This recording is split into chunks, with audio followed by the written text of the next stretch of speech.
All-Stars. We've got the two best teams in baseball. The Chipper Jones, the Ichiro jerseys are out, and a full house is expected tonight. Triple ballpark, a lot better than the Kingdom.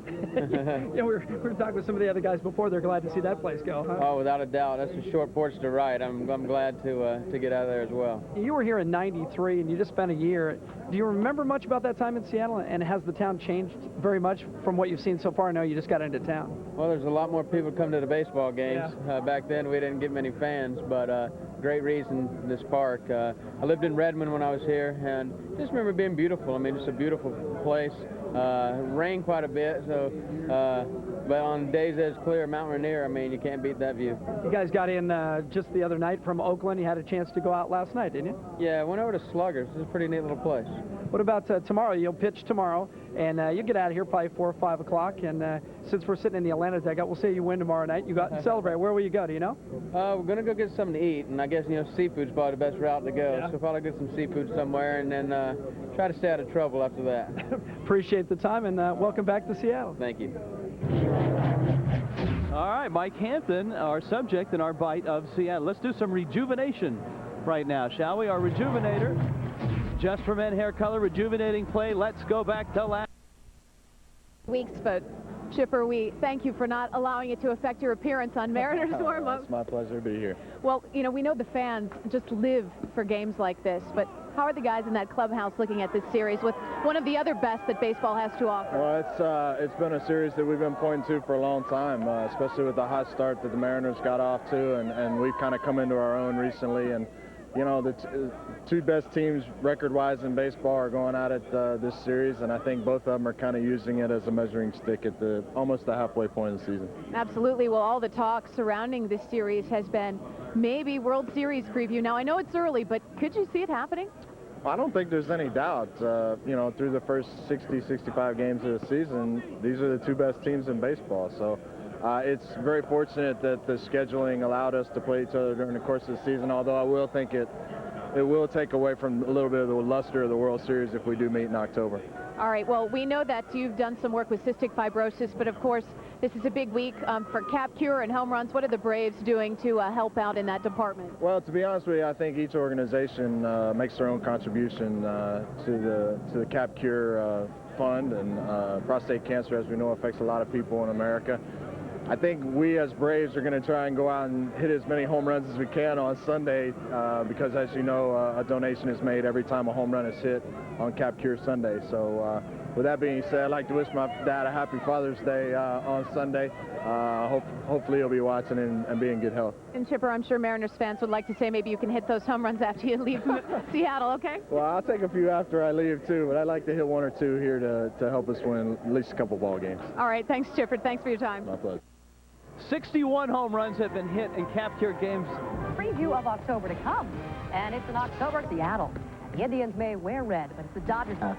You know, I don't know what direction I would have took. He wanted me to be, you know, my own individual. Happy Father. For the Emerald City, the Seattle Mariners with a record of 44-21, best record in the American League. The winning formula, a proper balance of hitting, defense, and reliable pitching. The Atlanta Braves with the same 44-21 record, best in the National League. Unlike Atlanta teams of the past, the 2003 version of the Braves has relied on the long ball. A quality interleague matchup is next.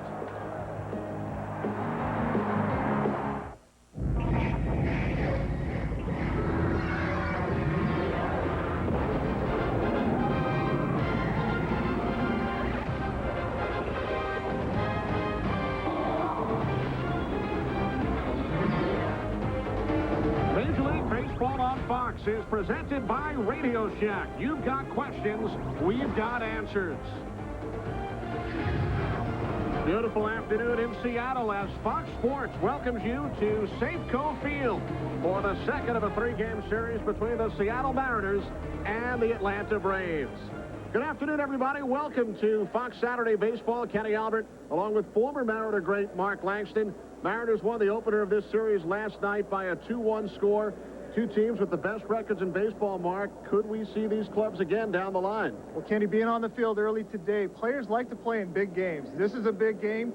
we're only in June, but it's got an October feel to it. The crowd is into it. Everybody's excited for this series to get along. And the Atlanta Braves, who have won 11 consecutive division titles, first place in the National League East again this year. They've done it with a different style. Well, the Atlanta Braves, the first thing that comes to mind is pitching.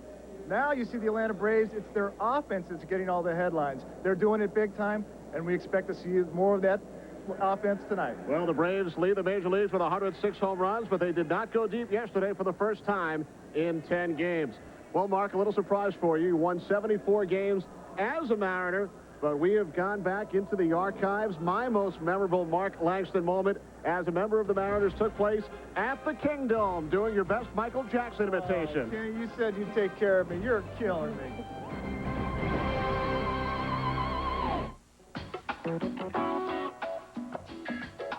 The first ever meeting between the Atlanta Braves and the Seattle Mariners. A game won by the Mariners 2-1 behind Freddie Garcia, who won his 4th in a row. This afternoon, Jamie Moyer goes for win number 11. The 40-year-old left-hander has won 7 straight, record of 10-2, and the 3rd best ERA in the American League. And Moyer will face a Braves club with the best record in the National League. Rafael Furcal, the shortstop, leads off, followed by second baseman Marcus Giles. Right fielder Gary Sheffield bats 3rd, then center fielder Andrew Jones. Javi Lopez, 3rd in the National League with 19 home runs in the number 5 spot.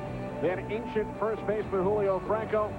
Bottom 3rd of the order, the designated hitter Mark DeRosa, 3rd baseman Vinny Castilla, and a former Mariner left fielder Darren Bragg. In fact, Bragg was traded by the Mariners back in July of 1996 to the Red Sox for Jamie Moyer. That is how Jamie Moyer became a Seattle Mariner, Mark Langston. That's how he became, but he has absolutely put his stamp on Mariner baseball here. Jamie Moyer is not going to impress you with his fastball. The thing that will impress you is where he puts that fastball. It's going to be absolutely on the outside part of the plate all day long. You will see slower, slower, and even slower than that. Jamie Moyer is a perfectionist. He likes to work on the outside part of the plate, and he will try to get these hot Atlanta Brave hitters off balance all day long. Moyer has not allowed a run in his last 2 starts. He's gone 16 innings without allowing a run. And there is the man he was traded for back in July of '96. Now an Atlanta Brave, Darren Bragg. Moyer in his 17th Major League season. He was released by 4 different organizations back in the 90s, including the Mariners, and then they re-signed him, and the rest is history. Well, everybody looks for the guys that are power guys, and they're always the guys that don't throw very hard. Teams have a tendency to just kind of discard them, and Jamie Moyer is proven here in Seattle that getting it done with the off-speed stuff is just as good as blowing people away. He's never been to an all-star game, but that should change. It looks like this year he's got a chance to be probably one of the oldest guys to potentially start an all-star game. And it would be poetic justice. Came up in the Cubs organization. All-star game this year in Chicago at the home of the White Sox. That would be a real big joy and a big thrill for Jamie. Rafael Furcal leading off for the Braves and takes a called strike. Mike Everett, the home plate umpire. Hunter Wendelstadt working first base.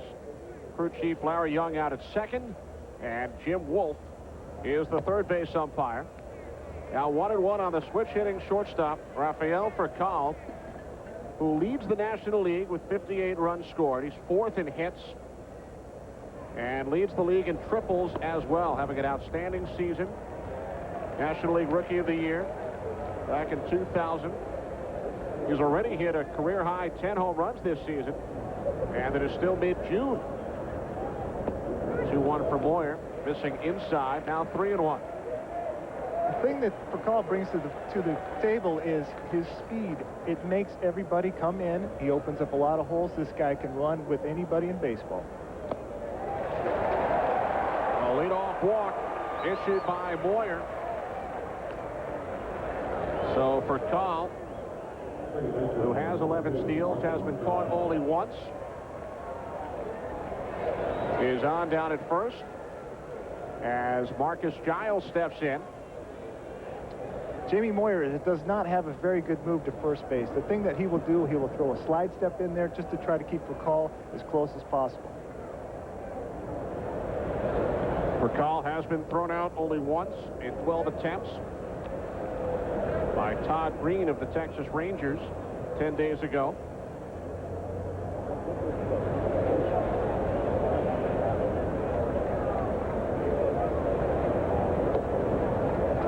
First pitch to Giles, a called strike.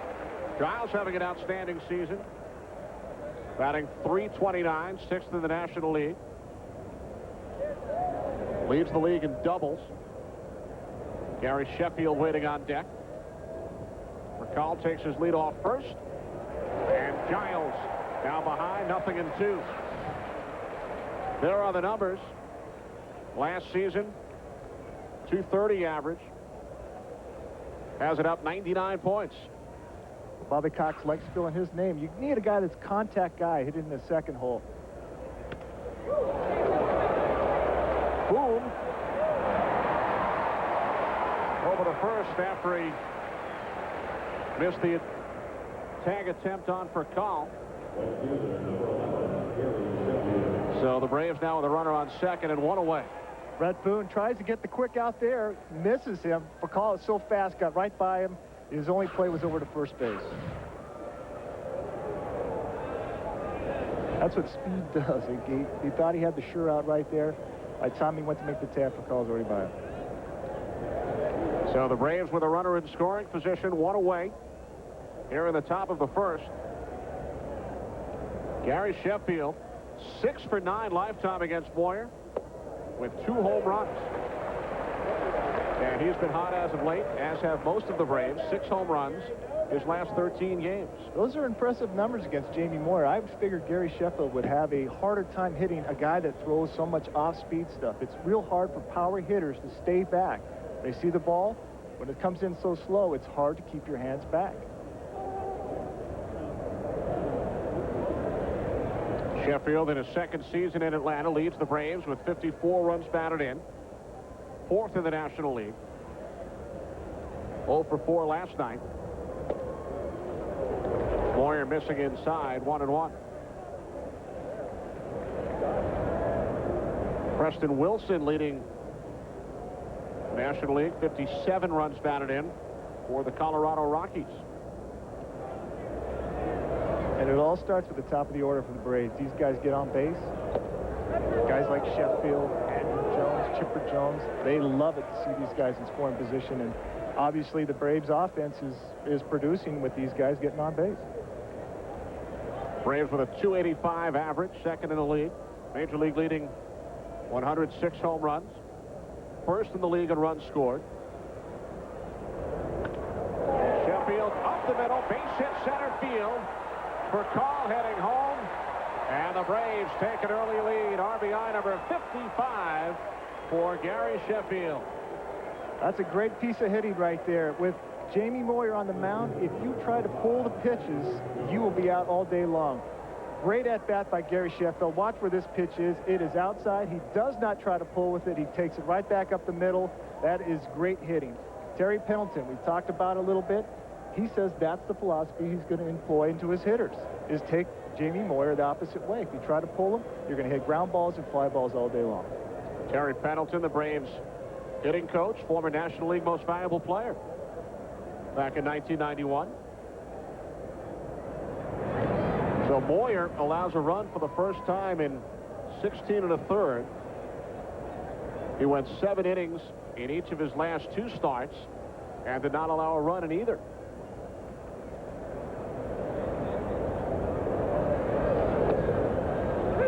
Andrew Jones takes a called strike.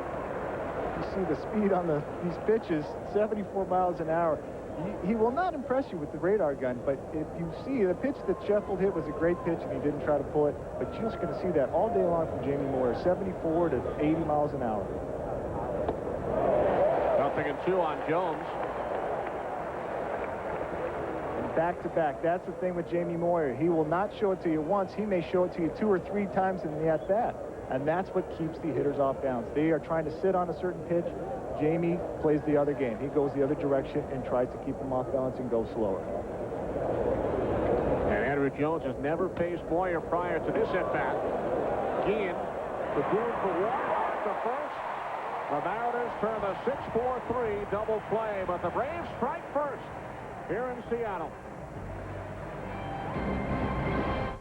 No matter where you are, with Sprint wireless phones from Radio Shack, you can take and send pictures. And the catcher, Dan Wilson. Mike Hampton on the mound for the Braves missed his last turn in the rotation mark due to a sprained left groin. He has not pitched in 9 days. Well, he'll be closely monitored by the Braves staff over there to make sure that that groin is good. But Mike Hampton is trying to flush out everything he possibly could from pitching in Colorado. I think being with the Braves and Leo Mazzoni is going to be big for him, and he's going to come right at you all day long with cut fastballs, and he's actually got a good breaking ball. And the corner infielders in on the edge of the grass as Ichiro leads off for the Mariners, working on a 9-game hitting streak. And a base hit into right field. That's 10 straight for Ichiro, leadoff single. Well, as important as Furcal is for the Braves, Ichiro is for the Mariners. As you see, these top guys, they can both run and they can both get on base and make things happen. This is a swing you don't teach too much. Here's a guy that dives on his front foot, but is still able to keep his hands back, and he's able to slap the ball, and he's almost running by the time he gets the bat head out onto the ball. Any ground ball on the infield, he probably legs that out. Leading 91st hit of the season for Ichiro. He has 14 steals as Carlos Guillen takes a called strike. Switch hitter batting from the right side against the left-hander Mike Hampton.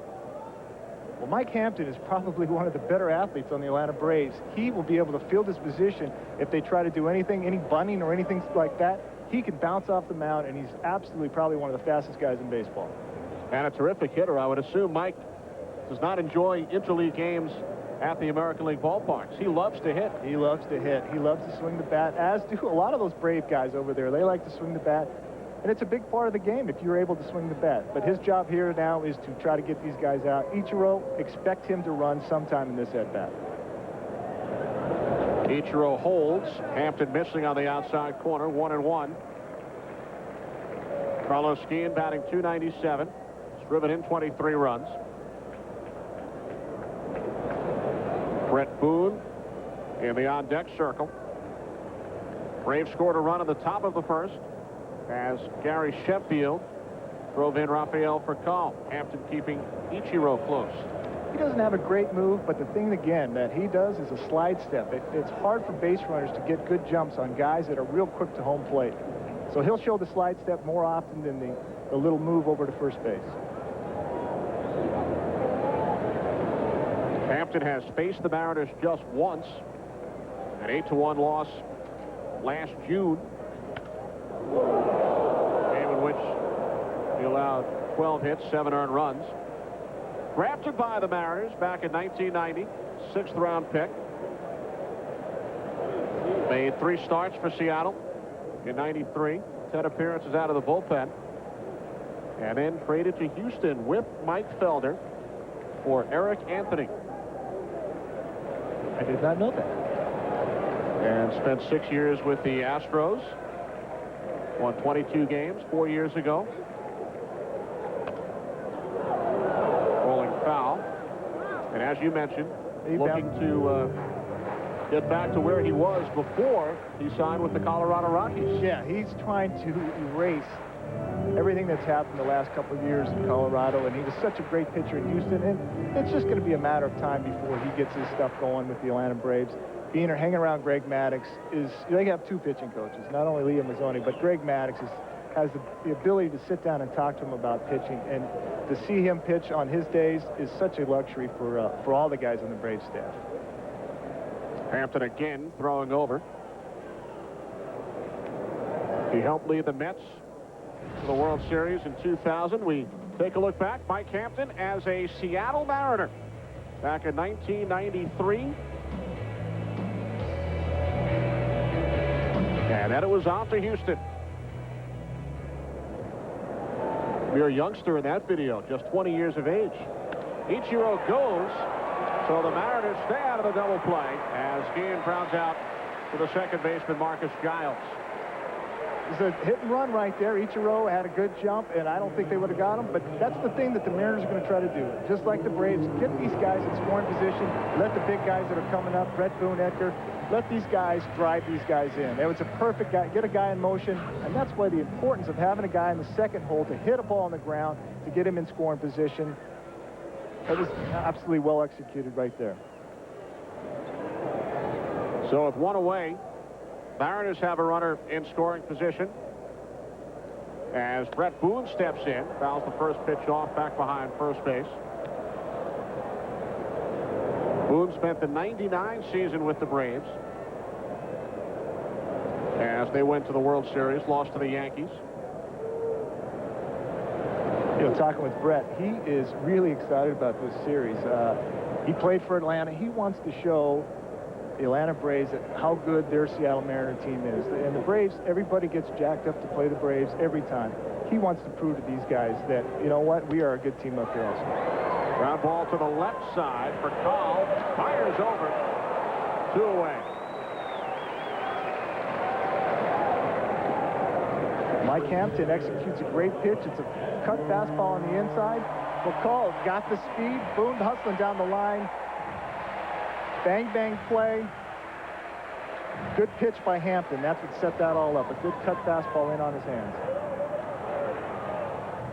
So after allowing the leadoff single to Ichiro, Hampton inducing a pair of groundouts. And here's Edgar Martinez.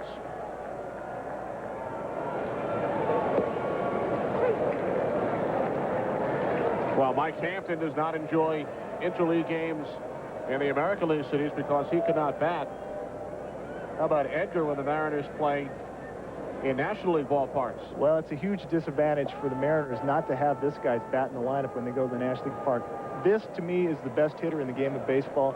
He is still, at 40 years old, getting the job done, and it's so impressive. And I know there's a lot of pitchers that are out there that former pitchers that Edgar Martinez would be at the top of their list as one of the toughest guys to get out.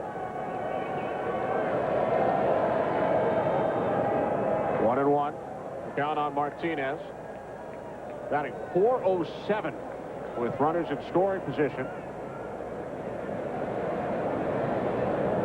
Ichiro takes his lead off second.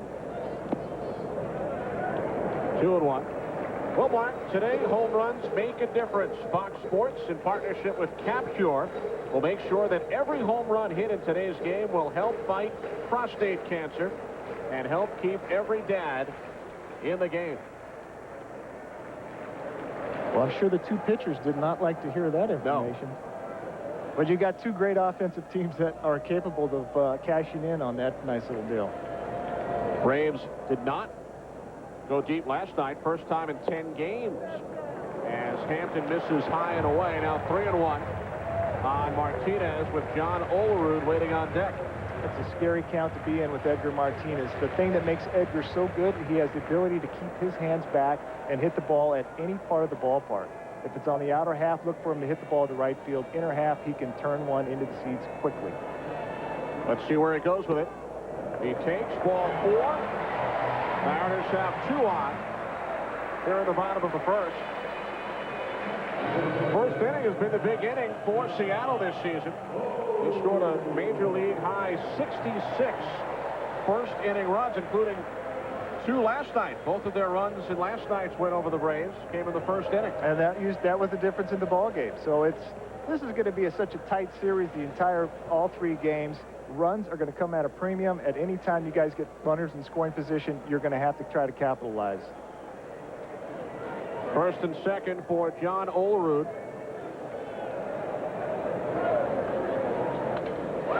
Olerud slices one into left. Easy play for the ex-Mariner, Darren Bragg. So Seattle strands 2 in the first.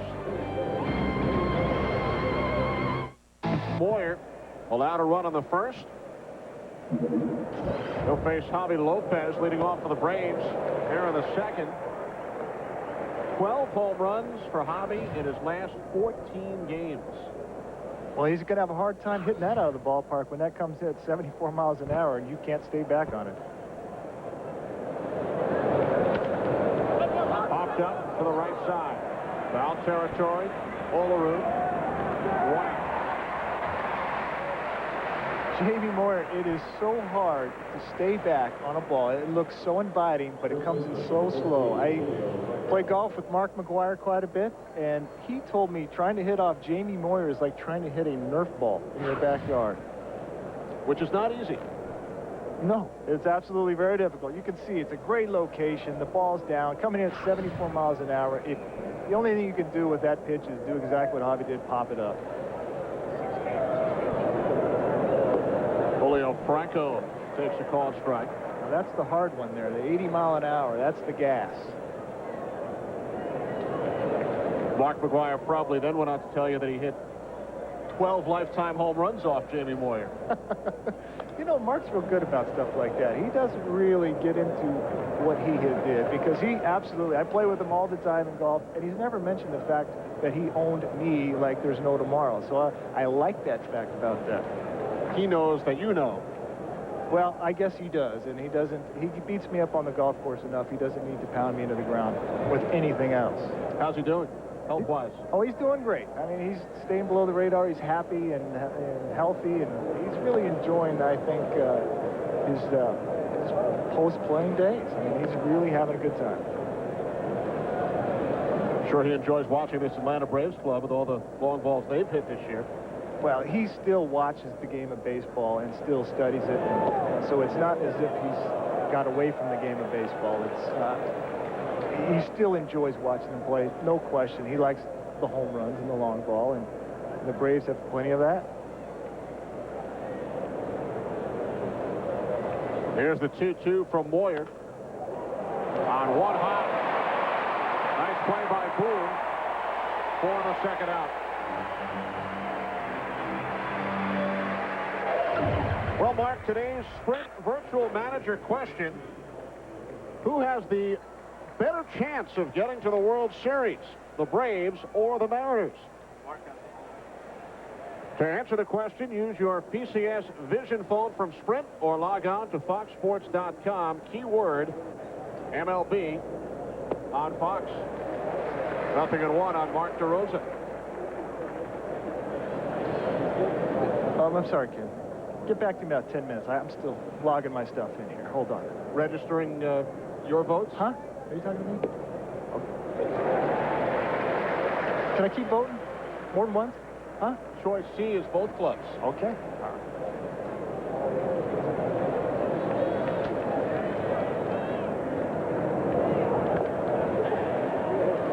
So the Mariners and the Braves both 44 and 21. Braves 11 straight division titles. Mariners 300 wins last 3 seasons. And we'll see what the fans think. Which team has the better chance of reaching the World Series? Mark DeRosa goes down on strikes. First strikeout for Jamie Moyer this afternoon. Well, the girls have been sharing. Shack is brought to you by Smooth Bush Beer and easy drinking Bush Light. Back in Seattle, Kenny Albert, Mark Langston. Braves leading the Mariners 1-0. Bottom of the second inning. Mike Cameron leading off for the Mariners against Mike Hampton. And takes ball 1. Cameron, a Georgia native. Grew up in LaGrange, Georgia. No hits in his last 7 at-bats. Cameron, Wynn, and Cirillo for the Mariners. Here in the second, and on cue, Cameron breaks out of his 0-for-7 slump. Well, that's a good way to do it. Mariners are down by a run. You got to get your guys on base, your leadoff guy on. It's a cut fastball, stayed right over the middle of the plate. Cameron, good swing, stayed back on it, drove it into right field. It's a good start for the Seattle Mariners, and they like to move guys around. Cameron's a guy that runs very well. They're trying to get these guys in scoring position. Mariners have the leadoff man on, Mark, for the second straight inning. Ichiro led off the Mariners first with a single to right. Now Cameron on at first. Jeff Cirillo, big swing, strike 1. Cirillo A guy who hit 300 4 of the last 5 years. This season batting just .246. It's a situation you may see a bunt right here. They wanted to give him probably one swing to see what he could do with it. This could be a bunting situation right here because runs are going to be at a premium today. You got your leadoff guy. You want him in scoring position. 0-2 now on Wynn. Cirillo on deck. Nobody out. Bottom of the second inning. Braves with the 1-0 lead. Well, the Mariners know Jamie Moyer on the mound. He is their guy. He's their horse. And it's just going to take, they're trying to get 2 or 3 runs on the board and let Jamie do his thing.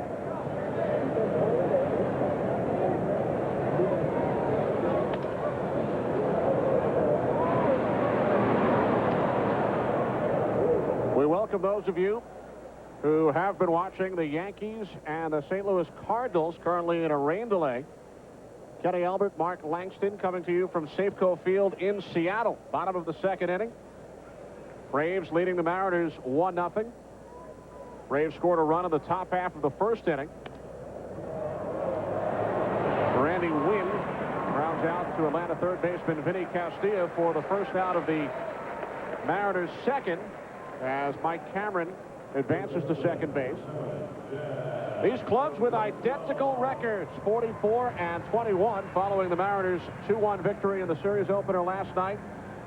Braves doing it with the long ball, the major league high 106 home runs. They average just under 6 runs per game. And the Mariners, under first-year skipper Bob Melvin, have done it with pitching and defense.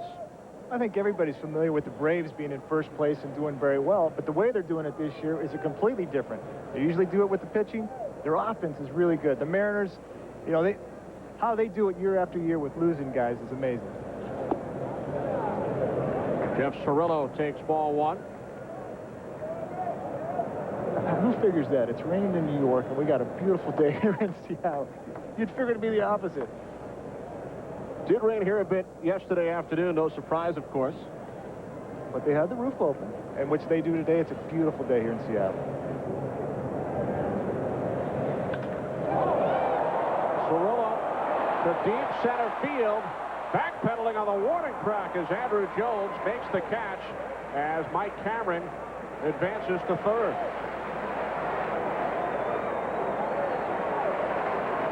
I think these are the 2 best outfields in baseball that you're going to see today. Andrew Jones, nobody needs to talk about him any more than that. He's the best defensive center fielder in the game. He had that ball all the way.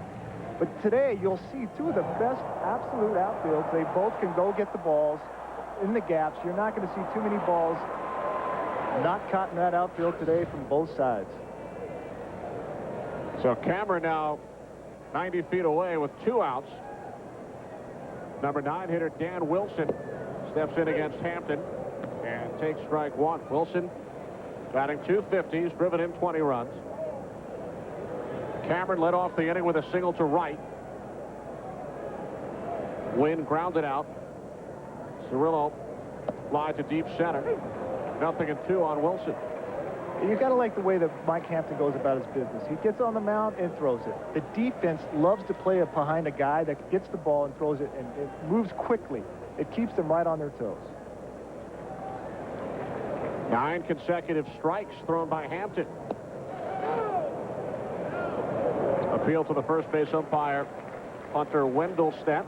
Now 1-2 on Wilson. Well, that's what Mike Hampton likes to do. He show you the fastball and then the hard breaking ball down and in on the right-handers to try to get him to chase it.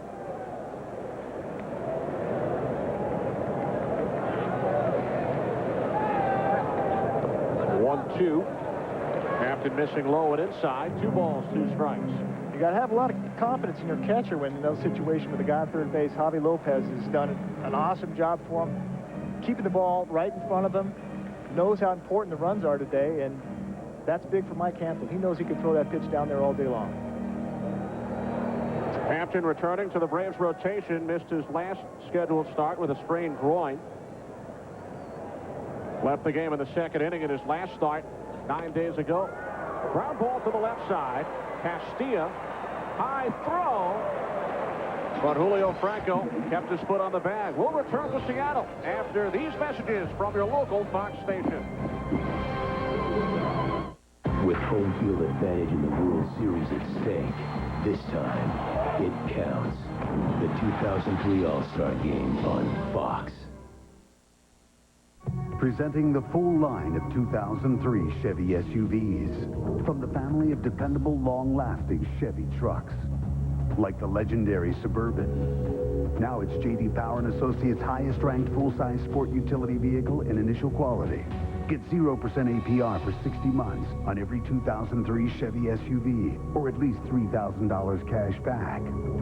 The full line of Chevy SUVs. See your local Chevy dealer. Jack says he can bring more food. We got plenty of food. Says he can bring more ice. All set there, too. Says he can bring more mics.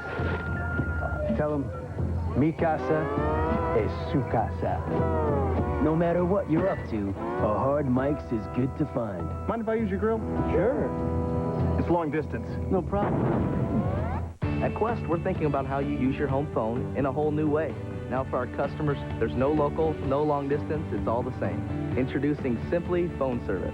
It's everything you need, from your phone line to great features. Talk to anybody, anywhere in the U.S. It's unlimited for one low monthly price. Call 1-800-244-1111 now and get your phone the way it should be, smart and simple. That's our spirit of service, Quest.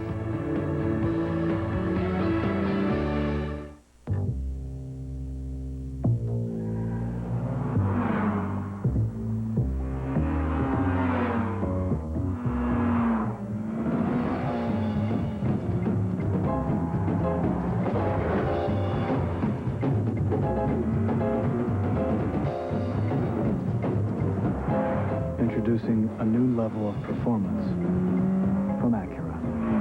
The all-new TSX. See if Andy ends up in your town, weekdays from 5 to 9, only on Good Day, Oregon. Back in Seattle, Braves over the Mariners, 1-0. Top half of the third inning. Vinny Castilla leading off for Atlanta. It is still raining in New York. Yankees with a 3-0 lead over the Cardinals. And they are in a rain delay. So for those of you expecting to see the Yanks and the Cards, we will send you back to Yankee Stadium if and when play does resume. 1-1 now on Castilla. Castilla, Bragg, and Furcal for the Braves here in the third. Going up against Jamie Moyer, who allowed a run in the first inning for the first time in 16 1/3 innings. Jamie is so tough, especially on a power-hitting team. He's going to change speeds. We've talked about it all day. I guarantee we will talk about it the rest of this entire game. He's going to go slower and slower. And Vinny Castilla, great fastball hitter. Inside to Castilla now, 3-1. Winning percentage of just under 70% since 1996, joined by some pretty impressive names on that list, as Moyer issues his second leadoff walk of the afternoon. Castilla heads down to first. And we are pleased to welcome into the booth Mr. Michael Milken. It's great to be here, Kenny. I have a little bit of voice left after 16 ball games. It's a good thing you don't have to announce the remaining innings. I'm counting on you and Mark. So I guess this is your 17th appearance in the last 10 days to promote the Cap Cure fight against prostate cancer. That is correct. $27,000 will be donated for every home run hit today. Darren Bragg moving the runner over, tagged out by the first baseman, John Olerud. So you hope for a lot of home runs today. We sure do. There's 70 in the first 30 games, and we have 30 games to go. Every game today and on Father's Day, the 15th. Well, that's great. That's outstanding. You know, being a former pitcher now, we got to do something for the pitchers here. Maybe next year we'll get something for strikeouts or something. We do send thank you notes to all the pitchers who give up home runs. Oh, boy. So Michael, how many years is this now for Cap Cure? This is the 7th year. We've raised $20 million. But more than that, the death rate from prostate cancer has dropped by almost 40% from what had been projected by the National Cancer Institute. And a lot of it is to the awareness of Major League Baseball and Fox Sports. Big swing by Furcal. 1-1 the Braves shortstop.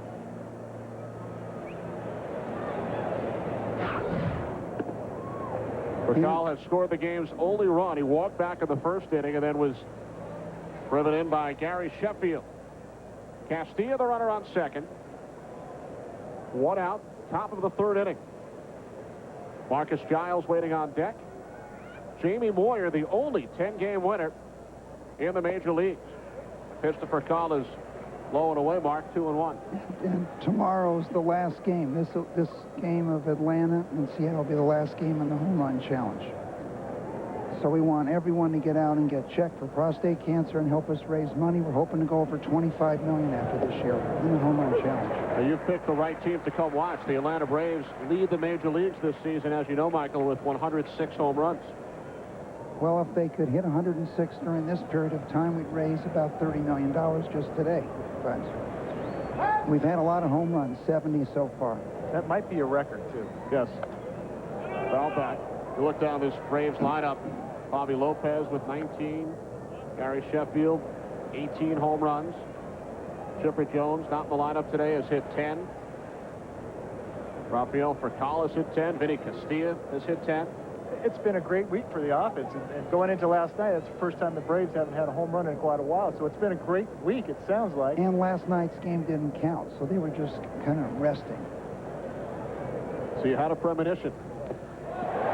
Furcal goes down on strikes. Second strikeout for Moyer. I think one of the keys to this program is awareness. Now, Mark, the second base umpire, Larry Young, came sprinting in. Does he feel that Furcal got a piece of that pitch? Well, he did, and he's the only guy that could really come in. He's the crew chief. He's the guy that has the best view, and he's claiming the ball hit the ground. Furcal made sure that the umpires knew that, and he's claiming that the ball hit the ground before Dan Wilson got the ball. As soon as it touches the ground, it's just a foul ball. Dan Wilson and Bob Melvin are out there arguing their point that he did make the catch. Larry Young came sprinting in from second base to alert the home plate umpire, Mike Everett. Well, as you can see, Bob Melvin had a great argument right there. So another chance for Furcal, and he gets the bat on it. Cameron backpedaling. The throw is cut off by the shortstop, Guillen. So Castilla moves to third, and the crowd is not happy about it. The crowd's not happy, and they have every reason not to be happy. They've seen the replay. Watch Dan Wilson go down with this ball and pick it before it hits the dirt. That's absolutely a strike right there. That should be a strikeout. He should have never had that chance to hit the ball in advance of Vinny Castilla right there. Dan Wilson knew that. He tried to argue the point. Larry Young about pulled a hamstring trying to get in to make sure. He said he saw that pitch. Larry Young, the crew chief, working second base today. Here's Marcus Giles with 2 outs and a runner on third. Giles grounded out his first time up. Having a terrific year, the brother of the Pittsburgh Pirates star outfielder Brian Giles. Isn't this a beautiful ballpark to watch a ball game in? Just an amazing Terrific ballpark. Beautiful day today. Roof is open. Mariners have led the majors in attendance each of the last 2 years. Little different than the Kingdome, right, Mark? Oh, absolutely. This is why they created this ballpark. For days like this, there's so many beautiful days here in Seattle, and nobody here wanted to go inside and watch a baseball game when there's precious few sunshiny days up here. They love it like this. The place is packed. Great game. And the Mariners are actually 17-0 in day games, so they love playing in the day. Another little fact, a little vitamin D seems to do a good job of reducing the rate of prostate cancer. So that's another reason why the sunroof's open. We love it. We're actually in the shade right here, so maybe a little later in the game we'll get some more of that vitamin D. Here's the 2-1 to Giles. No play for the catcher, Well, you know, Dan Wilson. The theme of our program is keep Dad in the game.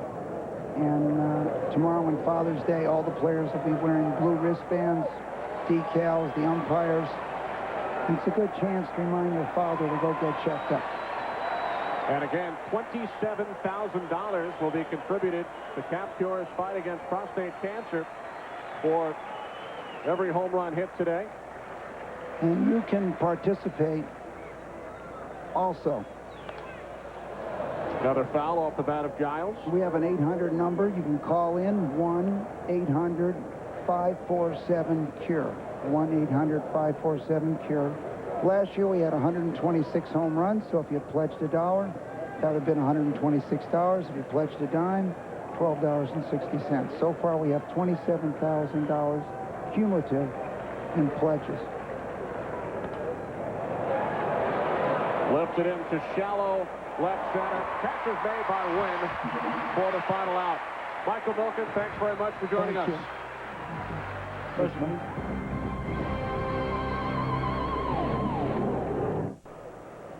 Rain continues to fall in New York. Yankees have a 3-0 lead over the Cardinals in the bottom of the first inning. We welcome you back to Safeco Field in Seattle. Kenny Albert with Mark Langston. Atlanta Braves leading the Seattle Mariners 1-0. Braves scored their run at the top of the first inning. Ichiro leading off for the Mariners here in the third against Mike Hampton. He singled his first time up, extending his hitting streak to 10 games. And Mark, the corner infielders once again in on the edge of the grass. That's what speed does. They've got Vinny Castilla is almost within probably 70 feet from Ichiro, and that creates holes. You got Franco who's moved in. Everybody knows what he can do with the ball on the ground. He can leg out just about anything. Ichiro ducks out of the way. 2-1. There's some focus right there. He knows he's got a tough challenge. When you get to the top of the order for the Mariners, you've got your work cut out for you. A 2-1 from Hampton. Ichiro held up. 3 balls, 1 strike. This is not a guy you want on base. You want to somehow make him put the ball in play. He walked him the last time. He's got to go right after him right here. Ichiro on for the second time. Mariners manager Bob Melvin wearing a microphone for us this afternoon. Came out to argue in the last half inning. Larry, you're going to be proven wrong on that one. How you come in here and do that on a ball that clearly goes, you didn't see it. I saw it. You did not see it. You're going to be wrong on it. No, you want to bet? I'm telling you. All right, you. Well, Larry Young is wrong on this play right here. Dan Wilson catches this ball before it hits the dirt. Hate to tell you, Larry, you were wrong. Bob Melvin was right. Bob Melvin, first-year manager. He was the bench coach for the World Series champion Arizona Diamondbacks 2 years ago and has done a terrific job picking up where Lou Piniella left off here in Seattle. What a great line. You're going to be wrong on that play. That is a great line. And then Larry Young then said, no, you're going to be wrong. Somebody's going to be right. Bob Melvin got it right. Ball 1 to Carlos Guillen, rounded out to second, his first time up. Mariners have had the leadoff man on now in all 3 innings. But Ichiro stranded on second in the first. And Mike Cameron was stranded on first base in the second.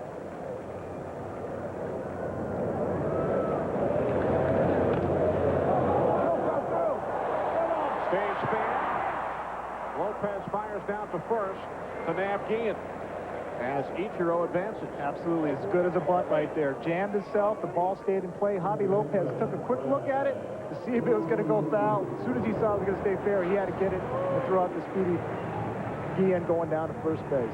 Does his job, gets Ichiro in scoring position. Now here comes Brett Boone, Edgar waiting right in the wings. In case you're wondering what Bob Melvin was arguing about if you joined us late, with a runner on second and 1 out in the Braves half of the third, it appeared that Rafael Furcal struck out. First pitch to Boone is outside for ball 1.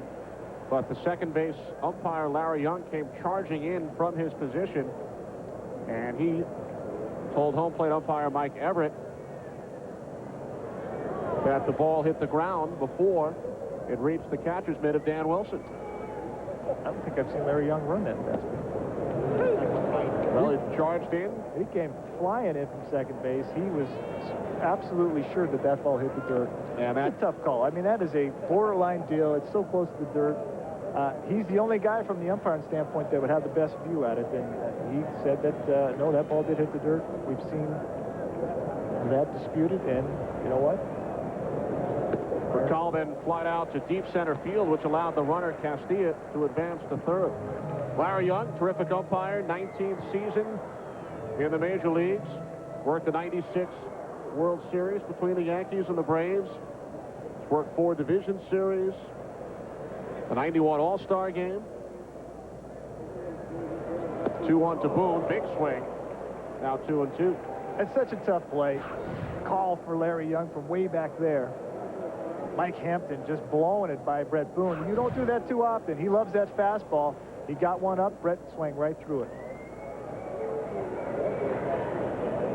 Ichiro takes his lead off second. 1 out. Bottom of the 3rd inning. Hampton checks the runner. And Boone fouls it back. In the game today, we got 2 guys with probably the quickest bat speed in the game of baseball. Gary Sheffield for the Braves, and this guy right here, Brett Boone, has got some of the quickest hands that you will see. So that fastball in the inner half of the plate, he doesn't miss that very often. He usually deposits that up in the seats. He's having a monster year again this year. Had a 15-game hitting streak come to an end earlier this week, leading the Mariners in home runs and runs batted in. And the count is now full. Edgar Martinez waiting on deck. Brett Boone, 51 runs batted in. Carlos Delgado, the American League leader. First full count of the game for Hampton. Payoff pitch to Boone. He got him. So 2 away here in the Mariners' 3rd. Time now for our RadioShack.com trivia question as we take a look at Braves right fielder Gary Sheffield, who began his career with the Milwaukee Brewers, drafted in the 1st round by Milwaukee back in '86. Which pitcher gave up Gary Sheffield's first career hit as a member of the Brewers? We'll give you a couple of minutes to think about it.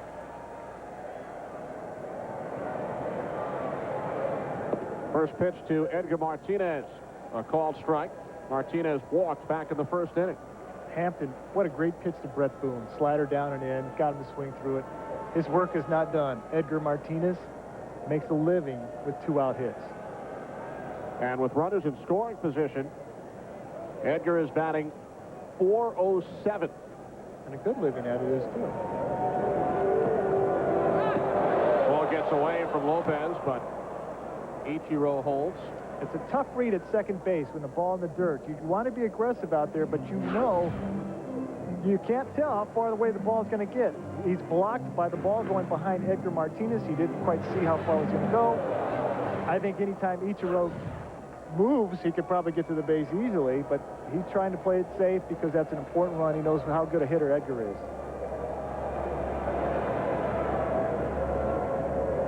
1-1 on Martinez. 2 outs. Bottom of the 3rd inning. Ichiro goes.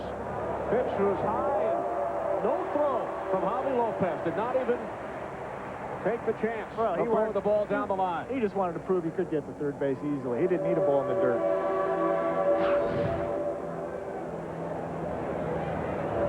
Never let a guy with good speed get a walking lead. He had a tremendous walking lead. It was no contest for Javi. 15th stolen base of the season for Ichiro. 2-2.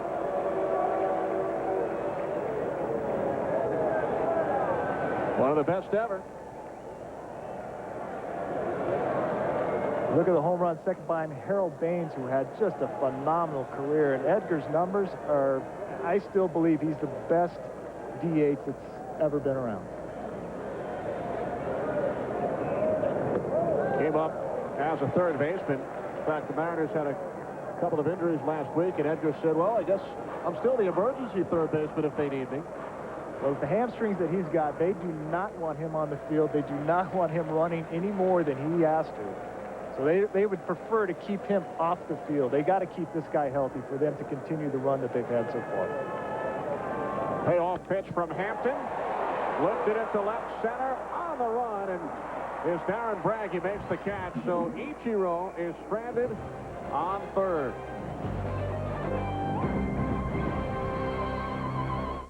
Psst, Howie, you know how dads like you give. Michelin, because so much is riding on your tires. And by Visa, it's everywhere you want to be.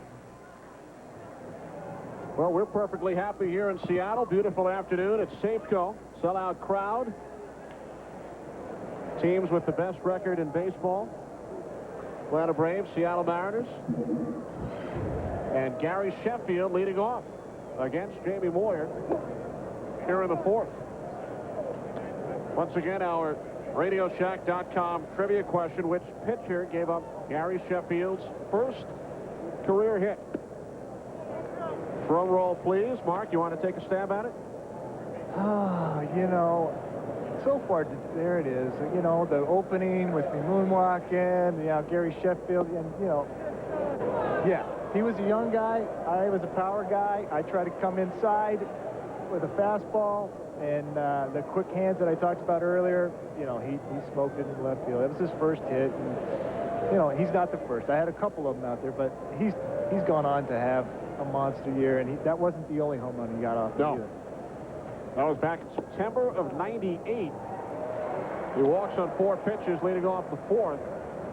His first career hit, also his first career home run. Yeah, he smoked it. I tried to come inside. He's got the quick hands. Hit a bomb way back, and that's where, you know, at that point you knew, and those are things you try to test when you're a pitcher, and you see a young guy come in, you want to see how good they are inside, and obviously he's very good at the ball inside.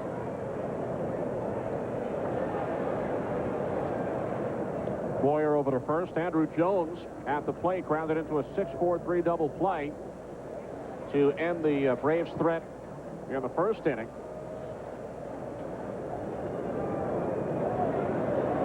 Jamie Moyer has now walked the leadoff man in 3 out of the 4 innings this afternoon. That's not typical Jamie Moyer. He's usually around the strike zone a little bit more, but that's kind of going to be his game. He's not going to go towards the middle of the plate. He's going to try to pick on the corners.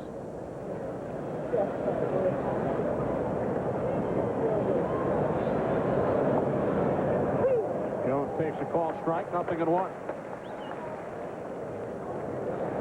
Braves scored their run in the first after Moyer walked the leadoff man for Call. Call moved to second on a Giles ground out, and then he was driven home by Sheffield. 55th run batted in of the season for Gary Sheffield. And it was a good piece of hitting. Ball on the outside part of the plate, didn't try to pull it. Went right up the middle.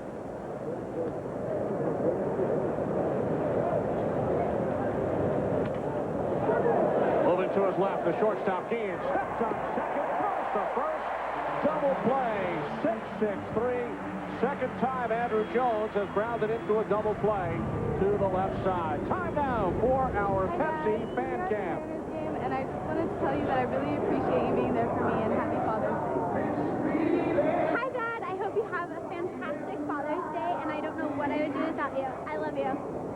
Happy Father's Day, old man. Thanks for all what you done. Okay? Bye.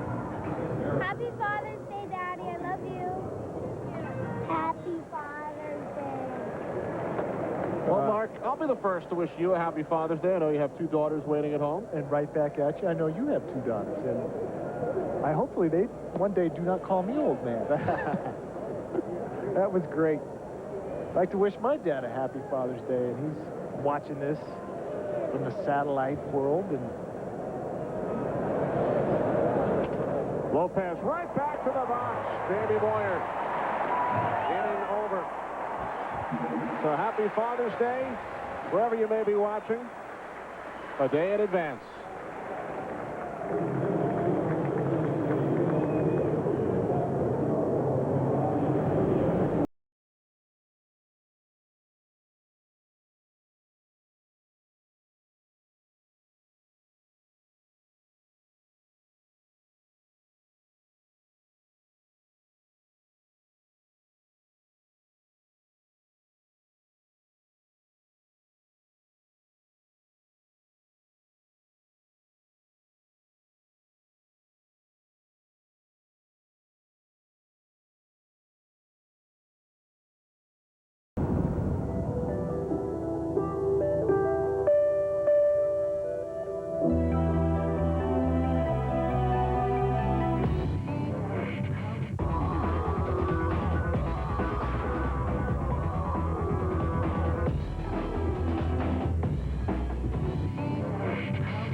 EOS Rebel TI. Get into it.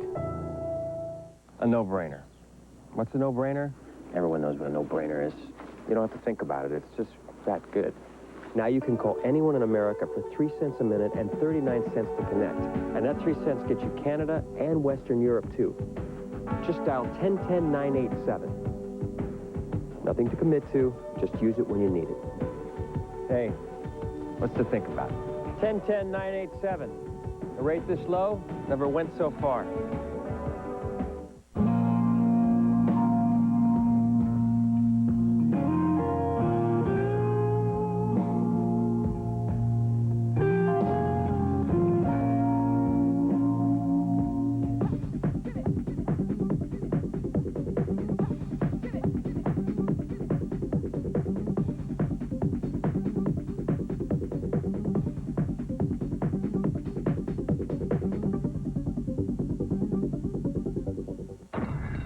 I really hate the way I live now. I hate my life now. Maybe in my next life, I'll have a better life. Beyond the Glory on Fox Sports Net. Bonsai!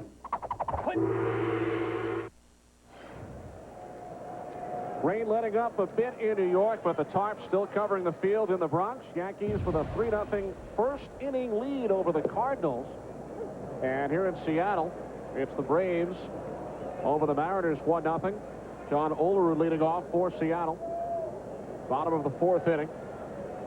Olerud flied out to the left fielder Bragg back in the 1st inning.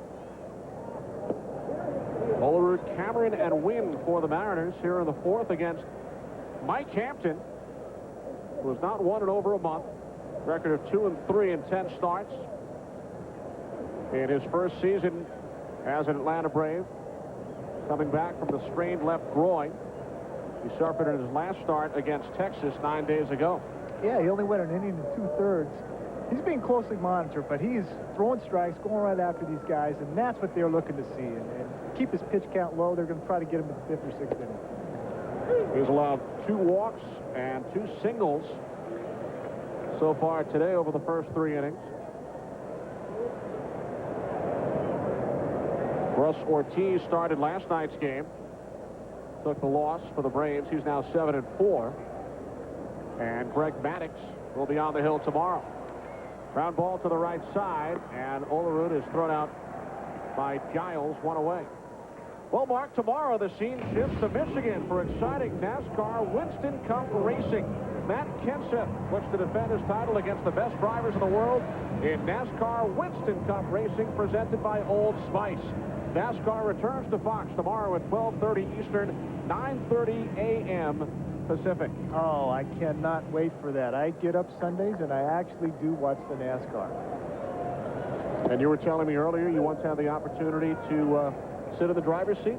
Yeah, my wife's from Chattanooga, Tennessee, so she's got that in her blood, and she transferred it to me, and I did have an opportunity to drive NASCAR. After you drive it, and you're going 170 miles an hour around the track, you have a lot more respect real quick. What was scarier, driving around the track or standing on the mound against the Mark McGwire or a Sammy Sosa? You know, I would rather be on the mound facing Mark McGwire, because that's what I did for a living. When you get behind in a situation you're not familiar with, man, that is scary. Especially, 100 miles an hour, blown tire, I'm done. Mark McGwire hits a home run off me, I'm going to be okay. I might be a little upset. But I might be okay.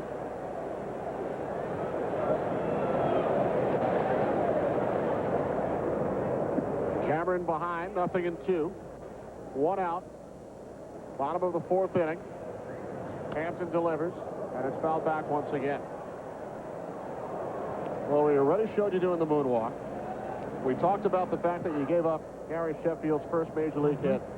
I think it's time to give you some props. Yeah, I would love that. At least something positive coming this direction. 4-time All-Star, 7 Gold Glove awards. Okay. 179 wins. Okay. Are we even now? We're okay. Okay. Here's the 0-2. Thank you. Now 1 ball, 2 strikes. Combined no-hitter with Mike Witt back in April of 1990 against the Mariners. Yeah, you're doing a great job, Kenny. Keep going. But that might be it. Another foul off the bat of Cameron. What would you consider your career highlight if you had to pick one thing, one moment? You know, it's hard because the thing that you strive for is to play in a world championship and get into a World Series. And I did that with San Diego in '98. We got to the World Series and got swept by the Yankees. But that's the thing that sticks out in my mind, really, a lot of that. And, you know, I had some big moments personal-wise, but that's what you strive for when you put the uniform on. Cameron strikes out. 2 away as we check in. Time now for a game break. Jeannie Zalesko. Kenny, Mark, interleague action north of the border. Cubs not messing around. Top one, boys, as Alou goes deep. All right, not that deep, but how about a triple? How about a 2-run triple? Alou would score on a throwing error, and the Cubbies out in front 3-zip, now top 2. All right, thanks very much, Jeannie. Not exactly a long-time rivalry, but it's fun to see some teams get together that never had the opportunity in the past. I think that's what interleague, when they originally came up with the idea, that's what they wanted, to get everybody an opportunity to see a lot of teams that never get a chance. The Mariners get a chance to see the Atlanta Braves, the best team in baseball. They have been. Now they get an opportunity to see them up close and personal. That's what they drew it up for. And it was fun to watch the look on the faces of so many of the Braves players, coaching staff, manager Bobby Cox. Many of them had never been to Safeco Field during their major league careers. Now 2-1 on Randy Wynn. It's exciting for the players, too, to get an opportunity to come to ballparks that you've never been to before. And so much of baseball is routine. When you get an opportunity to come to a different ballpark, especially such a beautiful ballpark like they have here in Seattle, it is exciting. Drive ball to the shortstop for Carl. Had some trouble with it. Picks it up and then throws out Wynn. The first 1-2-3 inning of the afternoon for Mike Hampton.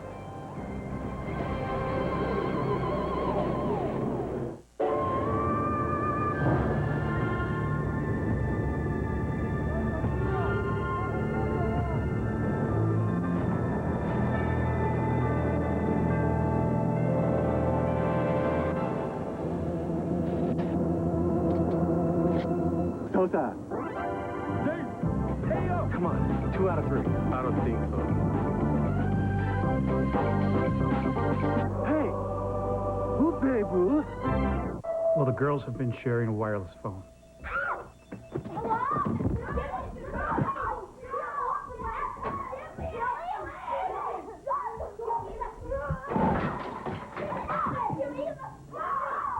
Yeah, I can help you out here. Now, buy one Samsung A460 phone for $49.99 after savings and get a second one free, instantly, only at Sprint stores. PCS from Sprint, clearly a whole new way to look at wireless.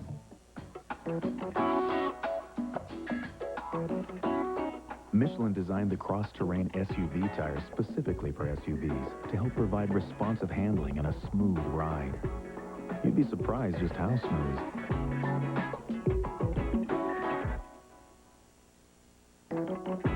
Michelin, because so much is riding on your tires. Want to help Special Olympics? Want a Michelin Man bobblehead? Go to MichelinMan.com to find out how.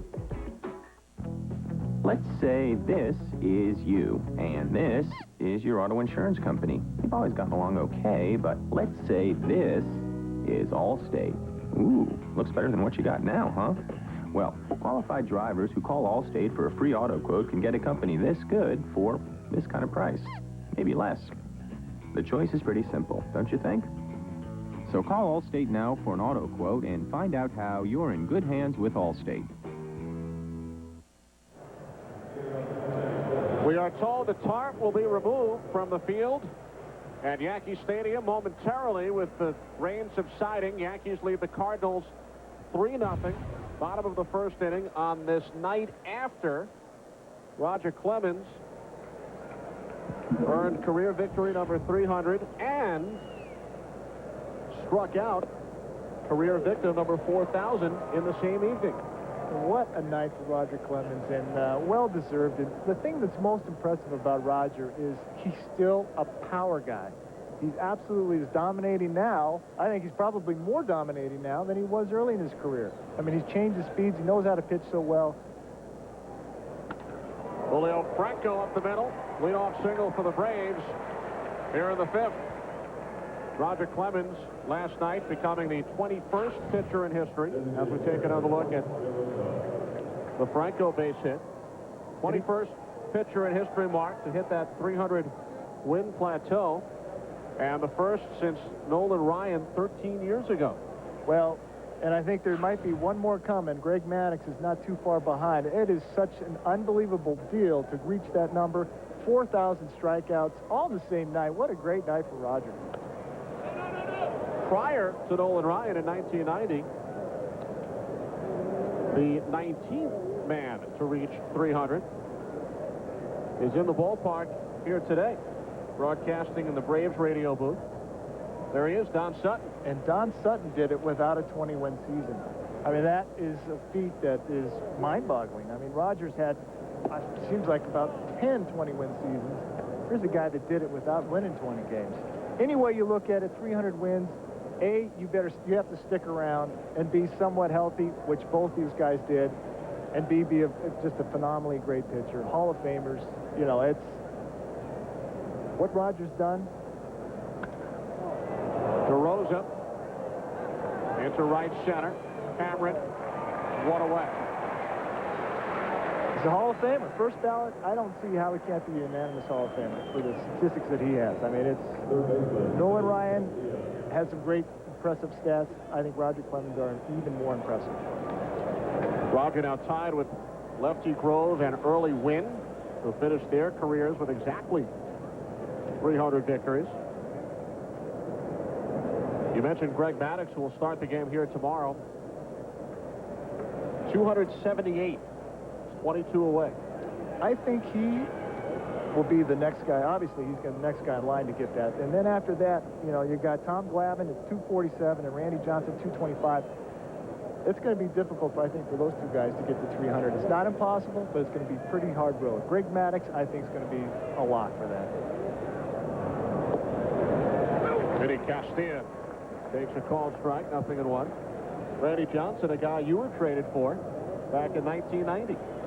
He got a late jump. He got started late, and he figured it out. And once he got it figured out from Nolan Ryan, they had a great conversation. He's been dominated ever since. Castilla in the air, left field. Randy Wynn, 2 out. So 2 away, top of the 5th inning.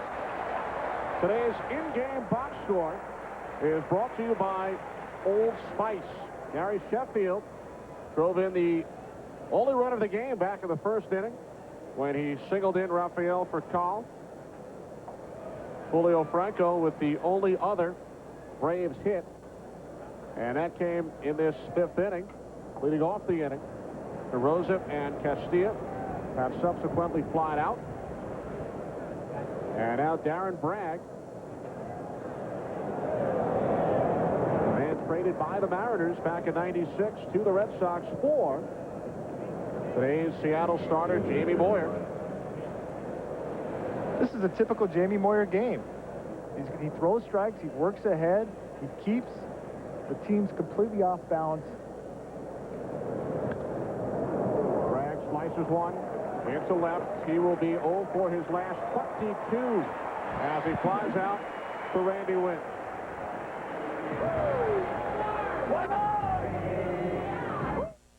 Psst, Howie, you know how dads like you give. State, you're in good hands with Allstate by Dr. Scholl's Massaging Gel Insoles. Are you gelling yet? By Sprint, introducing PCS Vision, clearly a whole new way to look at wireless. And by Pepsi Cola, experience the joy of Pepsi. Middle of the 5th in Seattle. Another low-scoring affair. Mariners won last night's game 2-1. They scored both of their runs in the 1st inning. So the Mariners have been shut out now over their last 11 innings by Braves pitching. Well, it just goes to show you, these have been two real powerful offensive teams, and you can see how good pitching can stop good hitting. That's what happens in the postseason. These games are like postseason games for both these clubs. Jeff Cirillo leading off for the Mariners here in the 5th against Mike Hampton. Hampton, a two-time All-Star. Selected in '99, represented the Astros, and went to the 2001 All-Star game after getting off to a good start in his first season in Colorado before tailing off. He's had a tough time here up in Seattle so far to get on track, and you know, after having some real productive years in Colorado, sometimes you get to a different situation, and it's a different, completely different ballpark than what he was used to in Colorado. You got to make adjustments, and I know he's been grinding, working real hard to make those adjustments, but it hasn't quite clicked for him yet. 1-2 to Cirillo. Foul back to the right side. Batters hit .313 against Hampton last season. He won just 7 games for the Rockies, went 7-15. As we mentioned, won a career-high 22 with Houston in '99. He was the MVP of the NLCS with the Mets in 2000. Cirillo on one hop for the shortstop for Carl. Low throw. And Bragg did not come up with it. Cirillo is safe.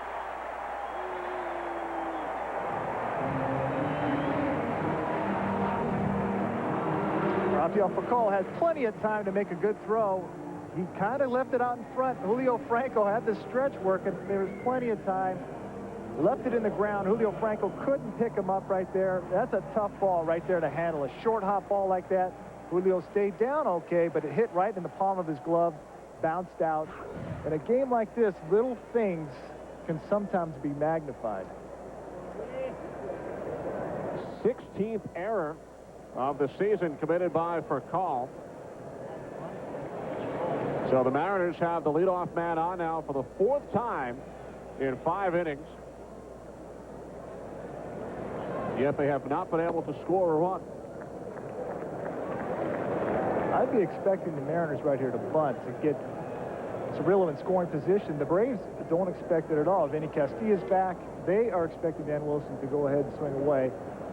I try to somehow get Cirillo in the scoring position with the top of the order coming right up. Ichiro on deck. High strike called by the home plate umpire Mike Everett. 1-1 on Dan Wilson. Good pitch by Hampton. That's what he likes to do. Cut the fastball right in on the right-handers. Try to jam them to get that ground ball, to get the double play right there. Hampton set. 1-1. Wilson did not go around. 2 balls, 1 strike. Ichiro waiting. Mariners trailing the Braves 1-0. Bottom of the 5th inning. Teams tied for the best record in baseball at 44-21. Wilson got a piece of it. 2-2. Cirillo was running on that pitch, so they had a little action. Dan Wilson is actually a tough guy to strike out. He will put the ball in play. That's what they're trying to do. Just somehow get Cirillo at second base, get him running. That was more of a run and hit situation. Try to get him to second base any way they can.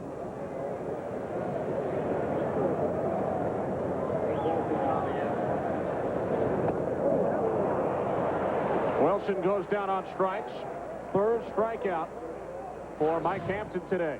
This is a nasty pitch right here. After you throw cutter after cutter hard in, he comes back with that slider, that hard, sharp-breaking slider down at the back foot of the right-handers. It's really a difficult time. They have a hard time laying off that pitch after throwing so many hard pitches inside, and it starts in the same zone and ends up down at their feet. So with 1 away, runner on first. Here's Ichiro.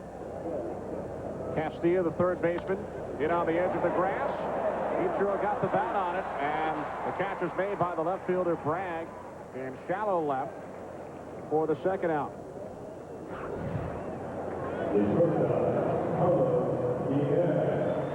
Ichiro, again, he tries to go with the pitch. He does not try to pull this pitch. The pitch is on the outside. That's what he does best.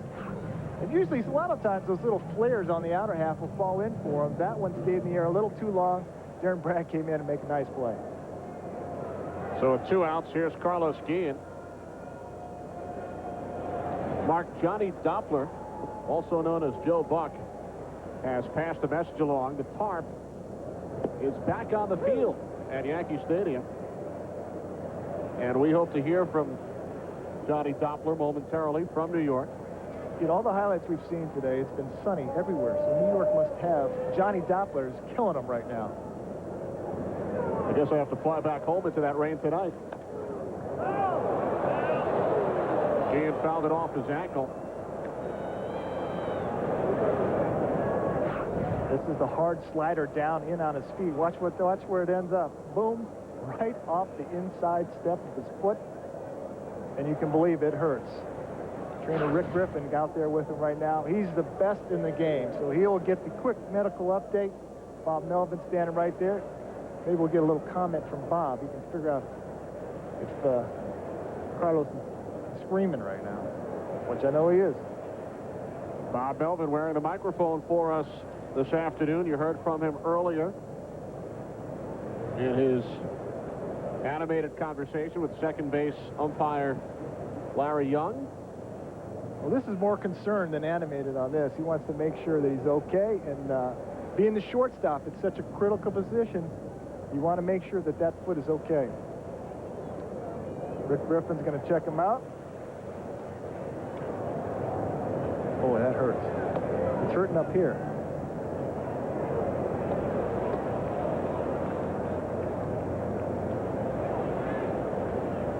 We're in the bottom of the fifth here in Seattle with the Braves leading 1-0. Gian trying to walk it off. 0-2 count with 2 outs. And Cirillo, the runner on first, reach on the error by Furcal.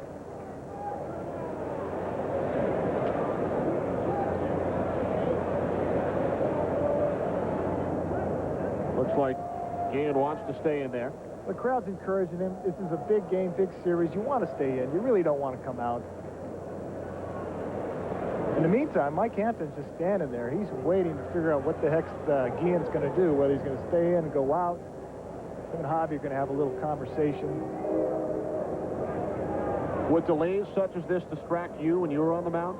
You know, it's actually a nice little breather. You get a chance, you know, to take a little breath. Relax a little bit. Let's listen to Mariners manager Bob Melvin, who is wearing the microphone for us today. Take your time, take your time. Not going anywhere. We have time to do that? Get him what? A guard? Really, not a guard? I mean, is this going to be a delay a game here? If we... No. Okay. He's hurt, but if you want to... Yeah, I think he's going to get him one right now. All right, dude. So Bob Melvin asking home plate umpire Mike Everett if it's okay to wait for a guard to be brought out from the clubhouse for Carlos Gian. I like the all right dude. There's the guard. That's the SoCal. Bob a little nervous that a delay of game penalty was going to be called against the Mariners. Well, after Larry Young charged in earlier, he's a little nervous about that. They didn't want a delay of game. Mariners penalized 5 yards for delay of game. A 1-2. Popped up to the right side. Easy play for the first baseman, Franco. We head to the 6th. Still 1-0 Atlanta. With a 3-0 lead over the Cardinals here in Seattle. It's the Braves 1 and the Mariners 0. As Rafael Furcal leads off for Atlanta against Jamie Boyer. Furcal 0 for 1 with a walk.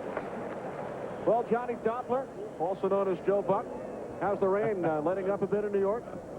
I'll just express my feelings in a song. Here comes the sun, little darling. Here comes the sun. I say, it's gorgeous here now. You wouldn't even know it's been raining.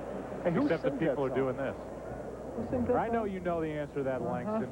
Don't play dumb with me. We've heard a lot of good music here at Yankee Stadium. We've heard little Milli Vanilli, Blame It on the Rain. We've heard everything. There's a little fly ball to left. Kenny, did he catch it? Yes, he did. My question, Joe, was Tim McCarver lip-syncing the Milli Vanilli? Well, those two guys did. Why wouldn't Tim? I would lip-sync Gino Vanelli, but not Millie Vanelli. No. We, see, there you go, Buck number one. That ain't, right. That's not Joe Buck, by the way. That's for Jack. The question here in New York, guys, is will Matt Morris go back to the mound? And the answer is probably no. He's got knots under his right pitching shoulder, so he was iffy at the start, and after we've been delayed almost an hour, a little short of an hour, I'd be surprised if he went back out there. So it's going to be interesting to see how this game unfolds the rest of the way. Marcus Giles at the plate. Giles 0 for 2. A lot of excitement there last night, guys. Mark and I talked about it earlier as Roger Clemens won number 300.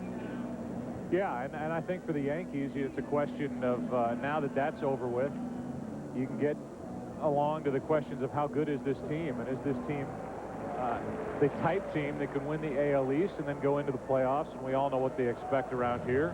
Another world championship, and I would say right now in their current state, probably not. And now that they've got all that Clemens stuff behind them, they can go about trying to win games and establish themselves as the team to beat again in the AL East, because Toronto's only a game out, Boston's a half game out, and they're in a fight for this division right now.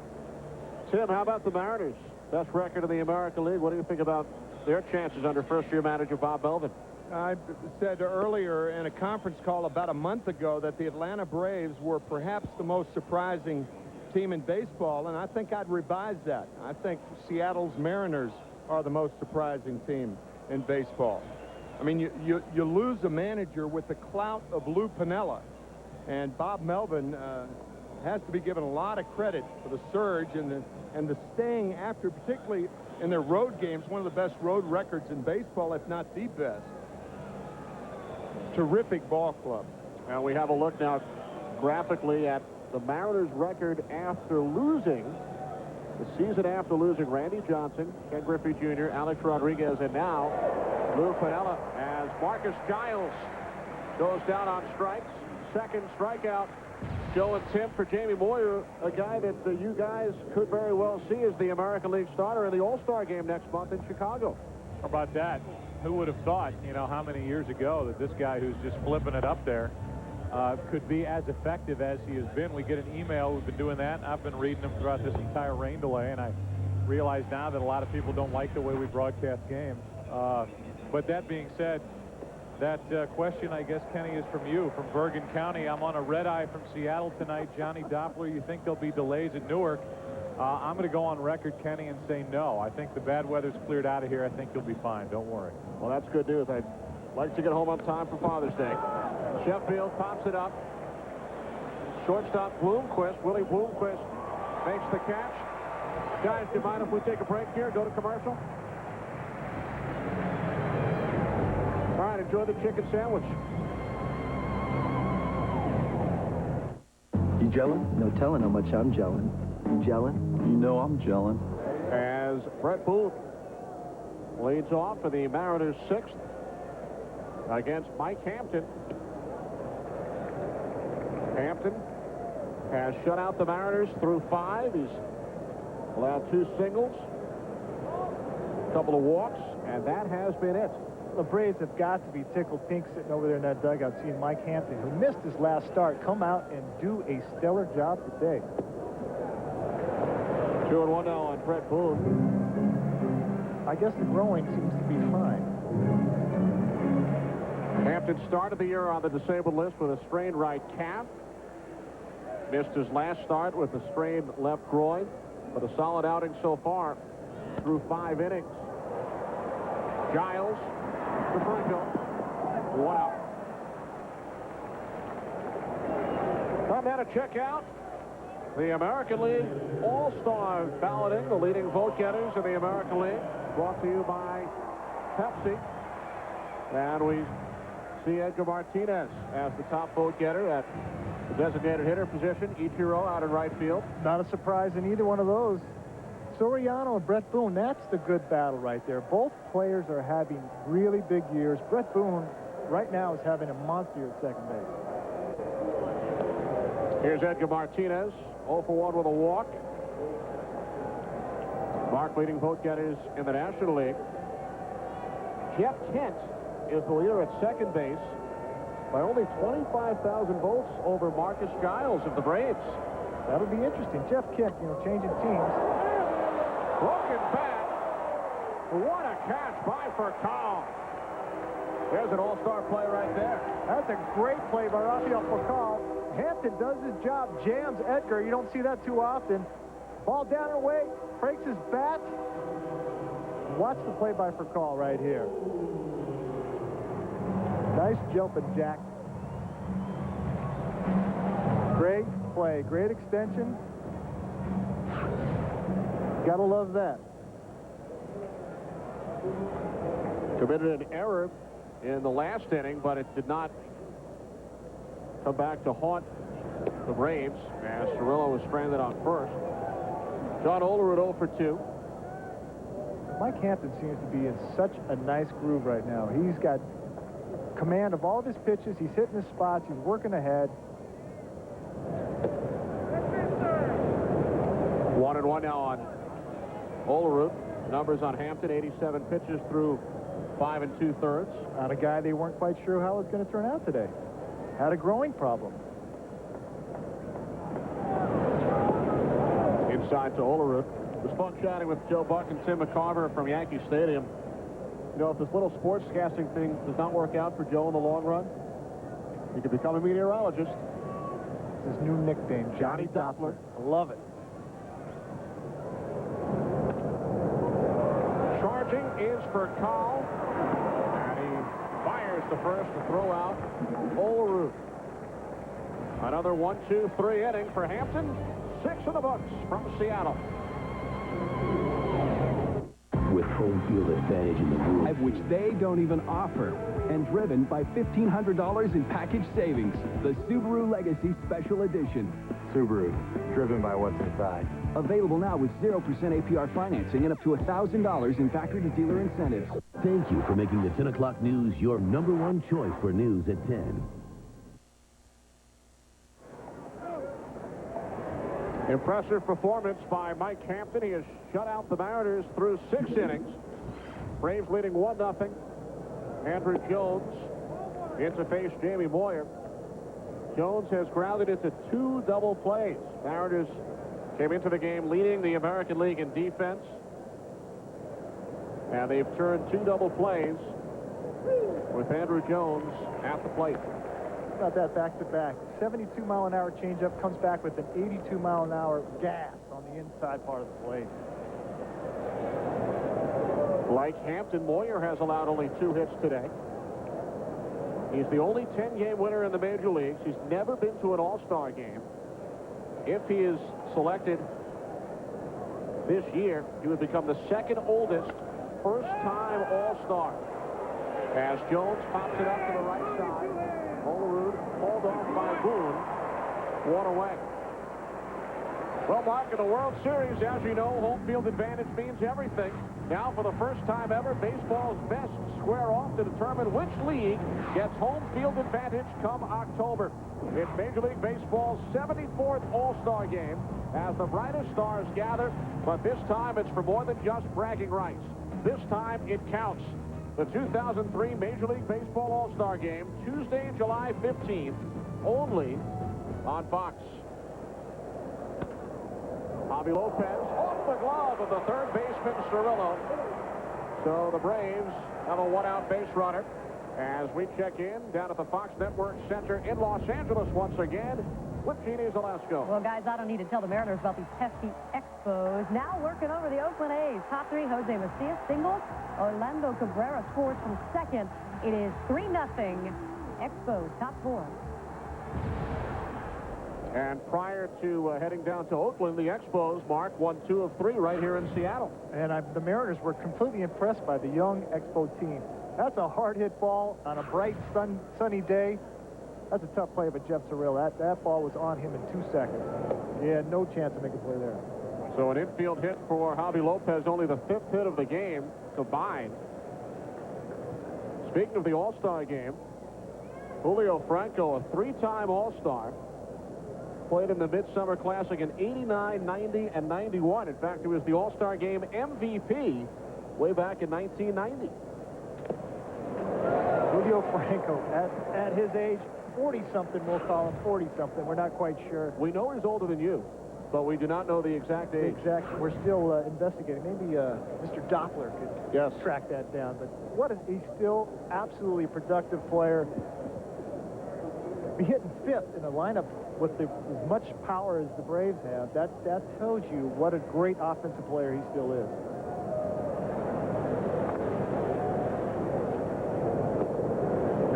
According to the Braves media guide, he is 41 and will turn 42 on the 23rd of August, but that is certainly in question. Up for debate. Still getting it done, and that's the bottom line. It doesn't matter how. Look at Jamie Moyer out of the mound. He's getting better and better as the years go on. Julio Franco's still doing his job. Edgar Martinez doing his job. Line drive, base hit into left field. Lopez holds at second. Braves have first and second with just one away here in the seventh. And for those of you who have been watching the Yankees and Cardinals earlier, we send you back to Joe Buck and Tim McCarver in New York. And for those of you who have been with us from the start, thanks for staying with us. All right. We've had excitement here. Beautiful day here in Seattle. Braves threatening here in the seventh against Moyer. Runners on first and second, just one away. Mark DeRosa 0 for 2.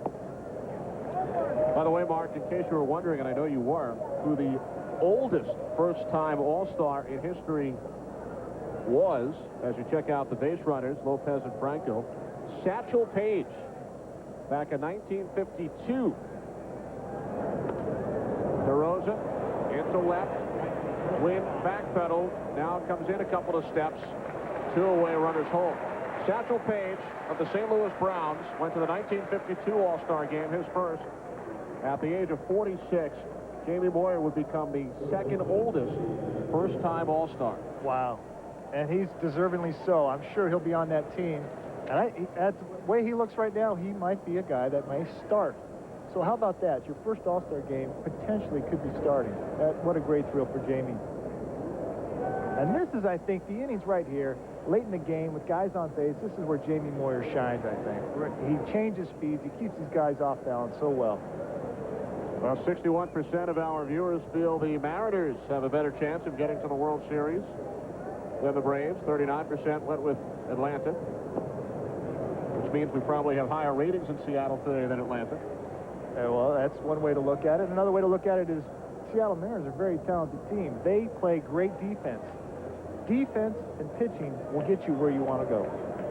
So our Sprint virtual manager question, 61% went with the Mariners. Castilla, line foul down the left field line. Mariners leading the American League in defense.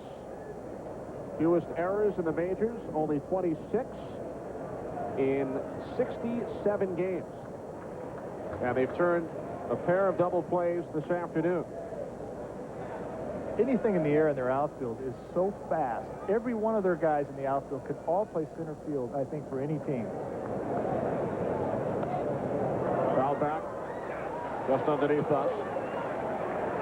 You look at Wynn, Cameron, and Ichiro, and they have to be right up there with Chipper Jones, Andrew Jones, and Gary Sheffield, perhaps the two best overall outfields in all of baseball. Absolutely. From a defensive standpoint, I'm going to have to pick the Mariners over the Braves because these guys can all track it, get it. They all throw very, very well.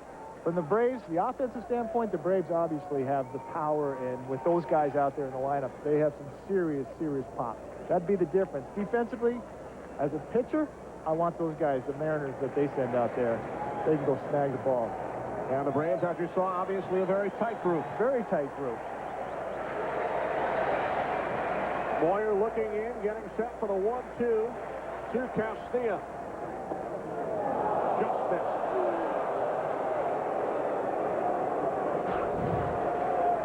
Borderline pitch, 1 and 2. It's a great spot. Jamie Moyer just tries to go outside of the strike zone, tries to get Danny Castilla to swing at a pitch that he wants him to. 70-mile-an-hour gas right there by Jamie.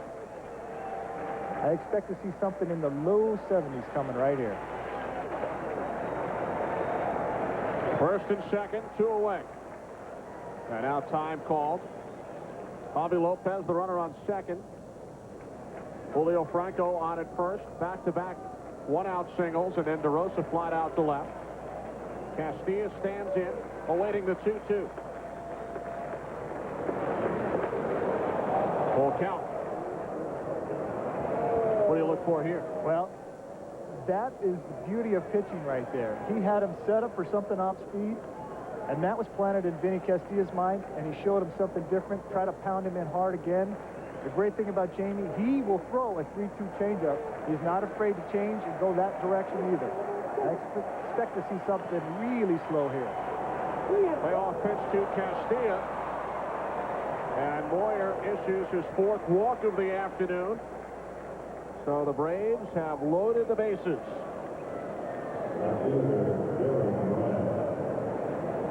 Mark, that was the first time all day Moyer had gone to a full count.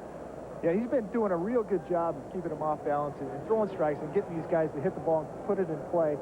He doesn't usually generally walk very many guys, but that's the situation. Vinny Castilla is such a good fastball hitter. You got to go ahead and take that chance with the 3-2 changeup. It just got a little bit out of the strike zone for him. He's not panicked at all. This is a guy that's been around this situation right here. No big deal to him. Bases loaded. Darren Bragg takes a called strike. Bragg is 0 for his last 22 as we take a look at the base runners. With runners in scoring position this year, he is just 2 for 20.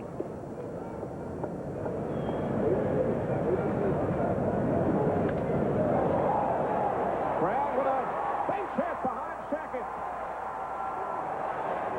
Darren Bragg breaks out of an 0 for 22 slump, drives in the Braves' second run. Bases loaded, loop single just behind second base. Sometimes those are the things that could get you out of a hitting slump right here. It's not how hard you hit him, it's where you hit him. A perfectly placed ball. I don't think he could have walked out and put it in a better spot. You got both middle infielders about to collide to going after that thing. They're lucky they only got 1 run on that deal, because if it just scoots by a little bit farther, they get an extra run on that. And now pitching coach Brian Price out for a chat with Moyer.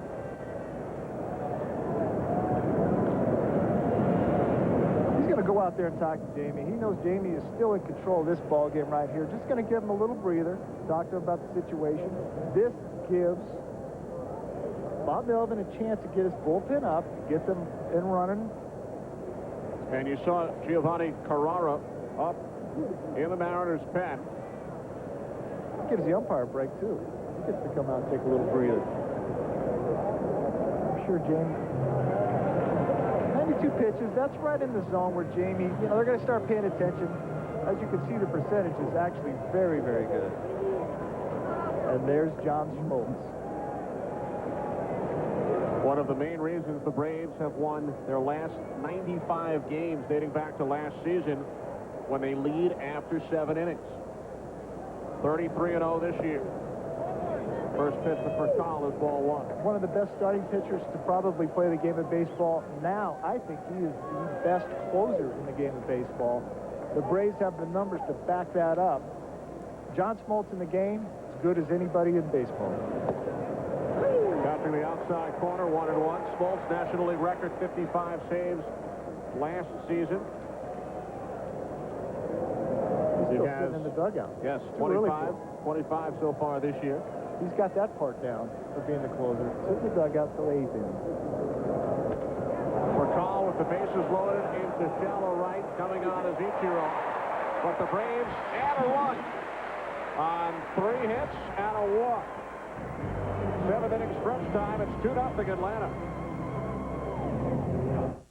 Presented by Radio Shack, official sponsor of Major League Baseball.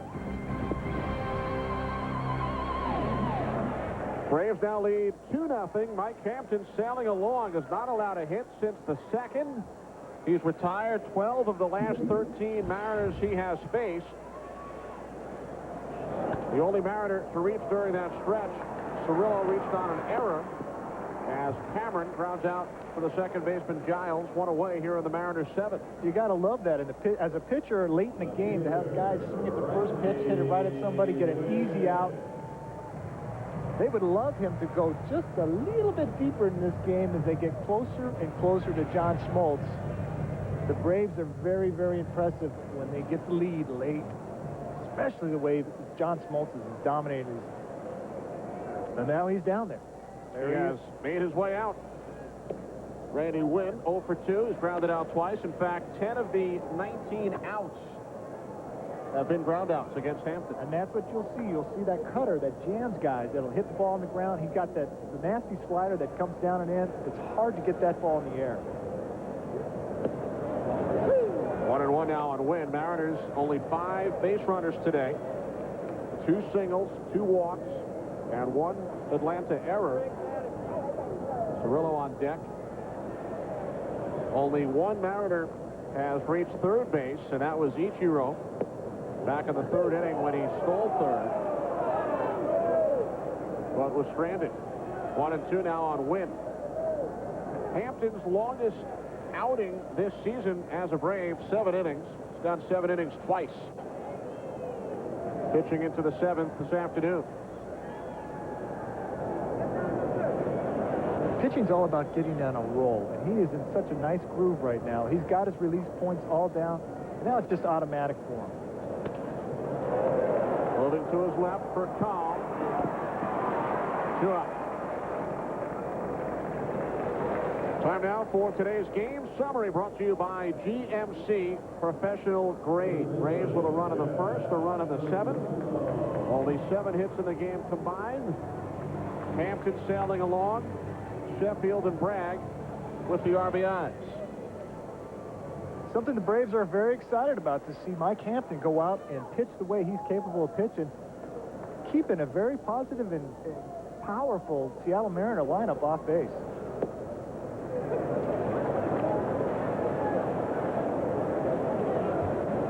Mariners have now gone 13 2/3 without a run. Scored their 2 runs in the 1st inning last night. Nothing through 6 today. As we built up the offense at the beginning of the game, we said how powerful the Braves are and how great the Mariners are. We see Jamie Moyer, the horse for the Mariners, keeping them in check. Mike Hampton, who's been a horse, and now reestablishing himself here today. Cirillo, line drive caught. A diving catch by the Braves. Second baseman Marcus Giles. 7 innings in the books here in Seattle. 2-0 Braves.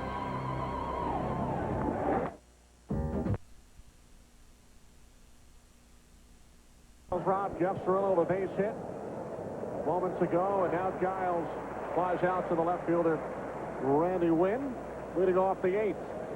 Mike Hampton has been outstanding. 7 shutout innings. The Mariners only have 2 hits off him, and they are trying everything possible to manufacture, and they can't. He's been keeping them off bases and jamming them. And let's listen to what Bob Melvin has in mind his next couple of innings. I know it's tough to do hit and run on this guy, but I just had to try to get something going on him. The problem is the guy never throws a strike. You know, you'd like to 1-0, but you never know where this guy's going to throw.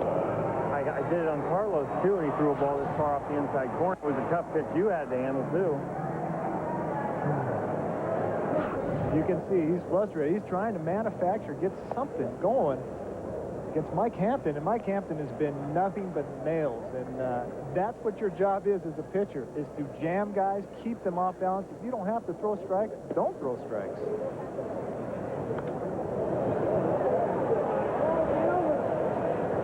No room for the third baseman, Cirillo. That's the beauty about it. I mean, when you're kind of working ahead in the count, you can expand the strike zone. Try to do something. He has not been a strikeout pitcher this season. 3 strikeouts today. For the season, he has more walks than strikeouts. but he has gotten the job done this afternoon. Allowed leadoff singles in the first and the second. And that has been it as far as Mariner base hits. As Sheffield is hit by Moyer. And this is a changeup, 72 miles an hour. It's coming behind him. That's one Jamie just held on to it a little bit too long. Gary Sheffield knows that. In fact, he's up there smiling. He could take that arm guard off, really, if he wanted to. That was his 100th pitch, too, by the way. So, you know, he held on to it a little bit long. Sheffield's not afraid to get hit by Jamie Moyer, Nope. that's for sure. Just missed. And Sheffield got out of the way, and Sheffield sends this one into the left field corner. It's a fair ball. Sheffield in its second with a stand-up double. The first extra base hit of the game on either side. Well, they are playing in New York, Yankees and the Cardinals. For an update, let's check in with Jeannie Zalasko. Kenny Mark, hi. Remember me? Tino Martinez never thought he'd play a regular season game at Yankee Stadium again, and he's back as the enemy. 2-run home run with the Cards on the 4 to support the Yankees bottom 2. Tino Martinez, who received a standing ovation before all 4 of his at-bats last night from the Yankee Stadium crowd. Well, he's had some monster years for the Yankees back in the '98 series. Well, forget it. He had a memorable moment off of me that I'm trying to still forget. Grand slam after a controversial 2-2 pitch. I came back 3-2 right down there. Tina smoked it. Crowd, Yankee Stadium goes nuts. Oh, well.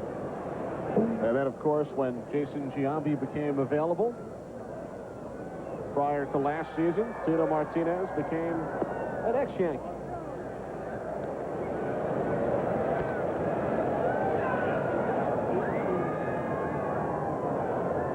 So not a pleasant memory, I guess, Mark? Well, Kenny, you know, since we've uncovered all these beautiful things in my life today, since moonwalking and all the other stuff that's gone on in my life, yeah, that's another moment that it wasn't too pleasant. It was a 2-2 pitch. You know, that's the thing that I look at. But the mistake I made is I didn't take my time. I was running off the field. I should have stayed there, concentrate a little bit better. Fortunately, I didn't. And I'm sitting here with you right now. And having a very nice day, I'm sure. Lovely, lovely time. 2 on Andrew Jones. And Jones with a base hit into the gap in left center. Sheffield crosses the plate. Braves extend their lead now to 3-0. RBI number 52 for Andrew Jones. And that will be all for Jamie Moyer. His 7-start win streak is in jeopardy as he will depart here in the 8th inning, trailing the Atlanta Braves 3-0. Yeah. Come on in, Derek. But I can't stop it.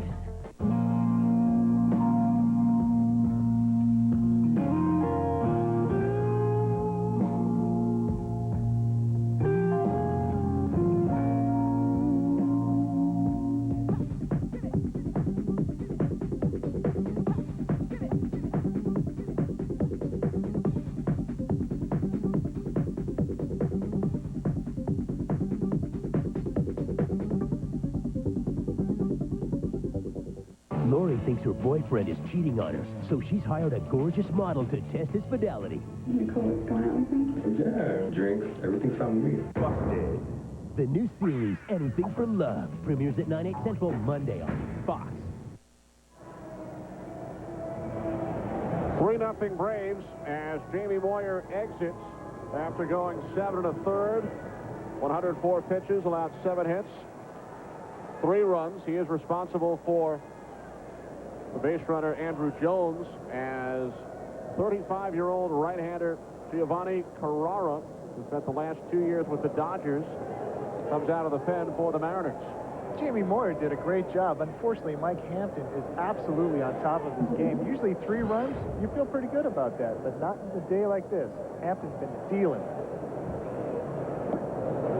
Carrara's first pitch to Javi Lopez is ball 1.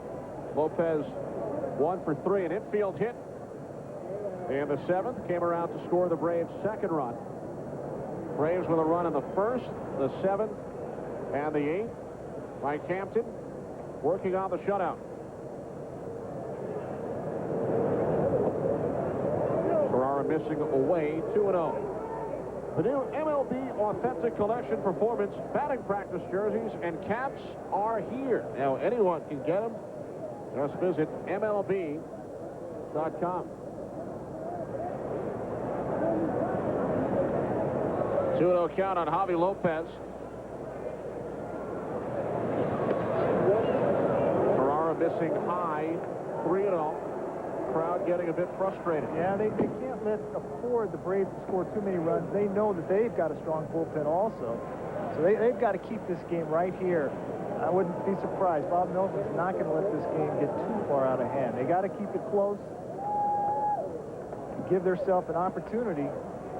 Herrera's got to throw some strikes right here. Go right after these guys. You saw the left-hander Matt White throwing in the Mariners' pen. Now 3-1 on Lopez. 1 run, 2 hits in the inning for the Braves. That's exactly where you need to be. You need to see 2 more of those right there in that same spot. Easier said than done, though.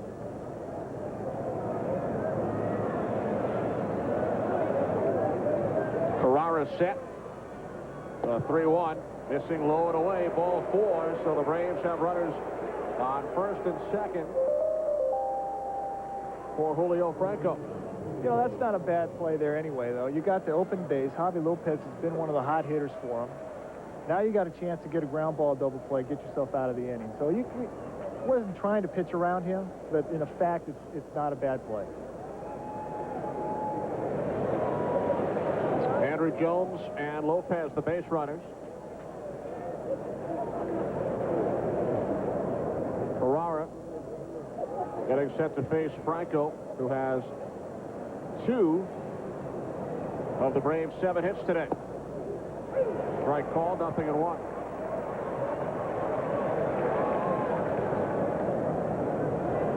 Braves have not lost this season when leading after 7 innings, 33-0. They've won 95 consecutive games dating back to last May when leading after 7. And the Mariners, Mark, in danger of losing during the day for the first time this season. 17-0 are the Mariners in afternoon games. Well, they've played very, very well in the day. And here, a beautiful day in Seattle, but they're also playing the Atlanta Braves today, which best team in the National League, best team in the American League. And the Braves have held the Mariners to 2 runs over the first 2 games of this series so far. 2-1 Seattle victory last night. Both starters last night pitched into the 8th, Freddie Garcia and Russ Ortiz. Mike Hampton has gone 7 strong innings, and Jamie Moyer pitched into the 8th. There's Ortiz, who dropped to 7-4 last night, the former San Francisco Giant. 1-2 on Franco. 1 out. First and second. Top of the 8th inning.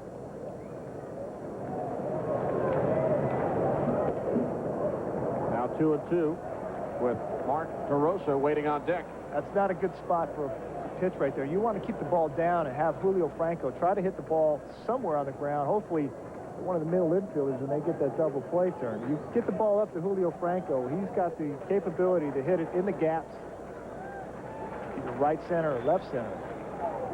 Still has really good power. Even at the age of 78.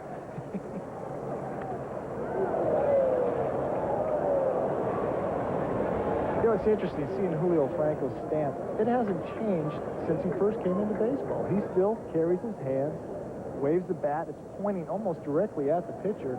That's the way he was when he first came up. Most guys tinker with their stance. The older they get, they try to do something different. He has. He's maintained the same stance. Career average of 300. Over 1,000 RBIs.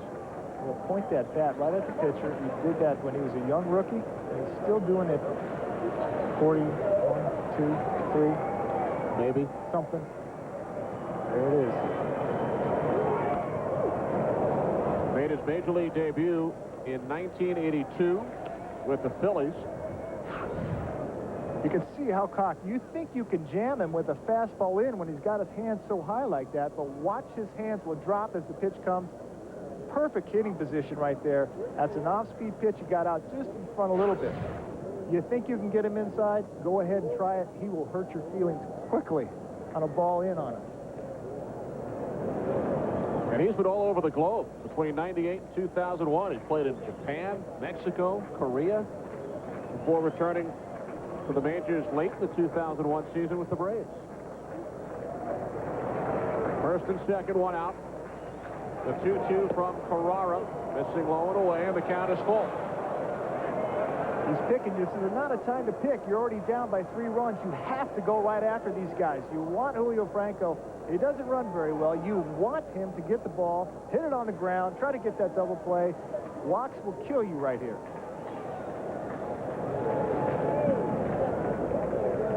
Carrara walked the first batter he faced, Javi Lopez, and now a full count on Julio Franco.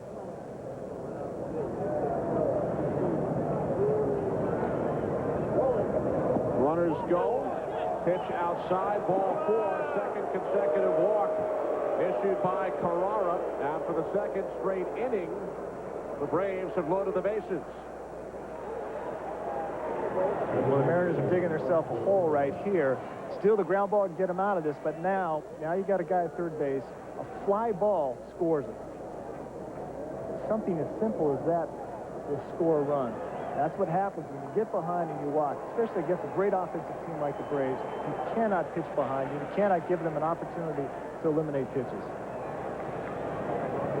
Brian Price visiting the mound.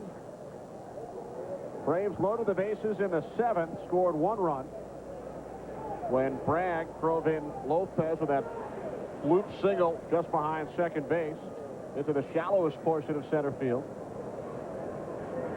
And here in the 8th, after Sheffield doubled, Andrew Jones drove him in.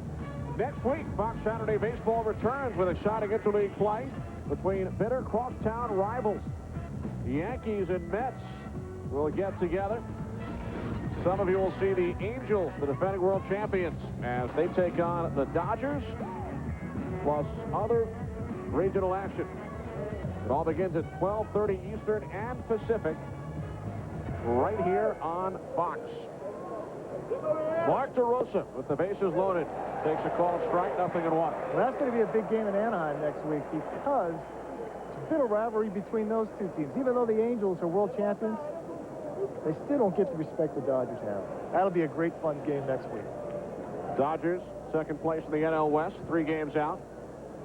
Angels 10.5 behind these Mariners in the American League West. 1-1 now on DeRosa, the designated hitter, the former quarterback at the University of Pennsylvania. Good job right there by Dan Wilson, keeping the ball in front of him. Brian Price went out there and had a nice little conversation with him, and he told him, you have got to pack the strike zone right here. Go right after him. Make these guys hit the ball. You got a great defense, the best defense in baseball behind you. Put the ball in play. They've already turned 2 double plays today in the 1st and 4th innings.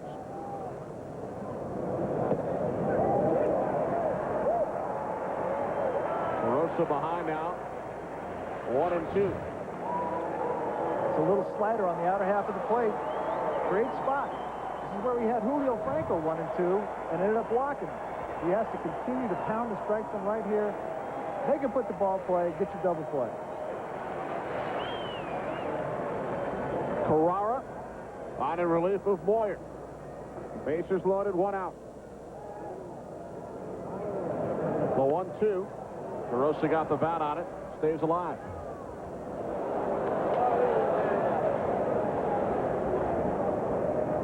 Action in the Braves bullpen. Kevin Grabowski, Ray King. Mike Hampton has gone 7. He's been sitting in that dugout for quite a while. Yeah, that's one thing. With a growing problem, too, the longer he sits, the more that can stiffen up for him. So I'm sure they're monitoring that real well. And if they end up scoring a few more runs right here, that might be all for Mike Hampton. has already matched his longest appearance of the season with the Braves, 7 innings.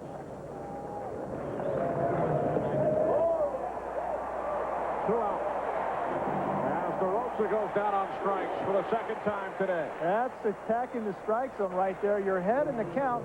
Threw him a little slider, looked right down the middle of the plate, but got him with the speed. The change of speed got him out in front. He wasn't able to keep his hands back. Swing right through this ball. It's right down the middle. Good change of speed right there. That's a huge strikeout right there. Huge.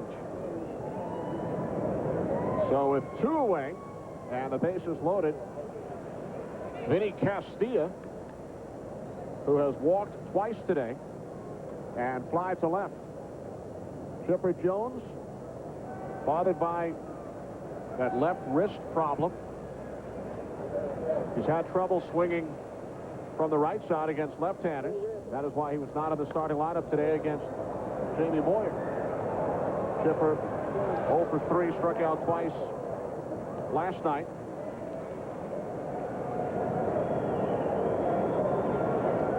Especially facing a guy like Jamie Moyer, who will make you extend the bat and put a lot more stress in those joints. Guy throwing hard, Chipper would probably be all right. Guy throwing soft, you can get hurt against those kind of guys. Protecting Chipper. Braves without Chipper, leading the Mariners 3-0. As Castilla fouls this one off down the left field line. Falling behind, 0-2. Vinny's mad at himself right there. He knew he got a good pitch to hit. Hit it well, but didn't keep his hands back. Hooked it foul. He knows that. He missed it. He had a great pitch to drive. And Vinny doesn't miss too many pitches. This ball will be right down the middle, hanging breaking ball. Opened up just a little too quick.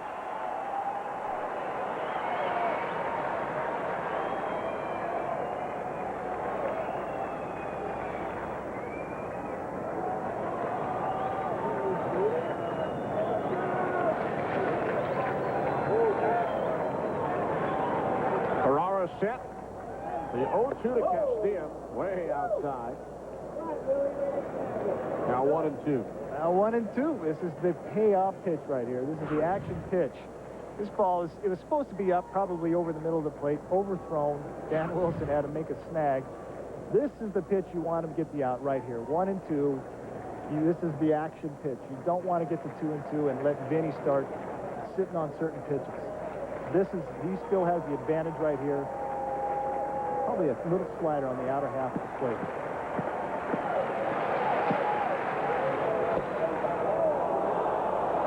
Two balls, 2 strikes. That was it. He was trying to expand the strike zone. That's what you do when you're ahead in the count. You try to expand the strike zone just off the plate.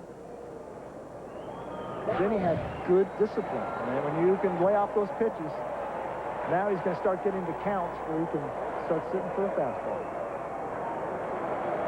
Bases loaded. 2 outs. Braves leading 3-0, top of the 8th.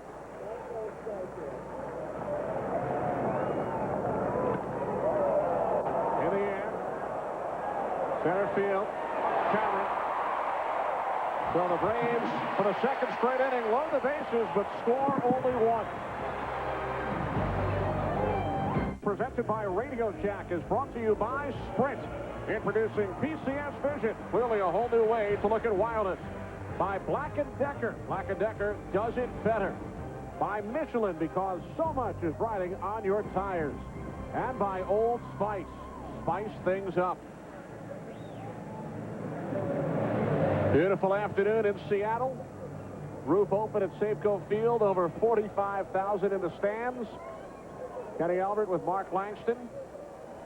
Mariners have gone 14 innings without scoring a run. 7 last night, 7 this afternoon. They trail the Braves 3-0. Mike Hampton, working in the 8th, has allowed just 2 hits. 1 in the first and 1 in the second. Only 97 pitches thrown right into this inning. He's retired 15 of the last 16 hitters. He's on a roll.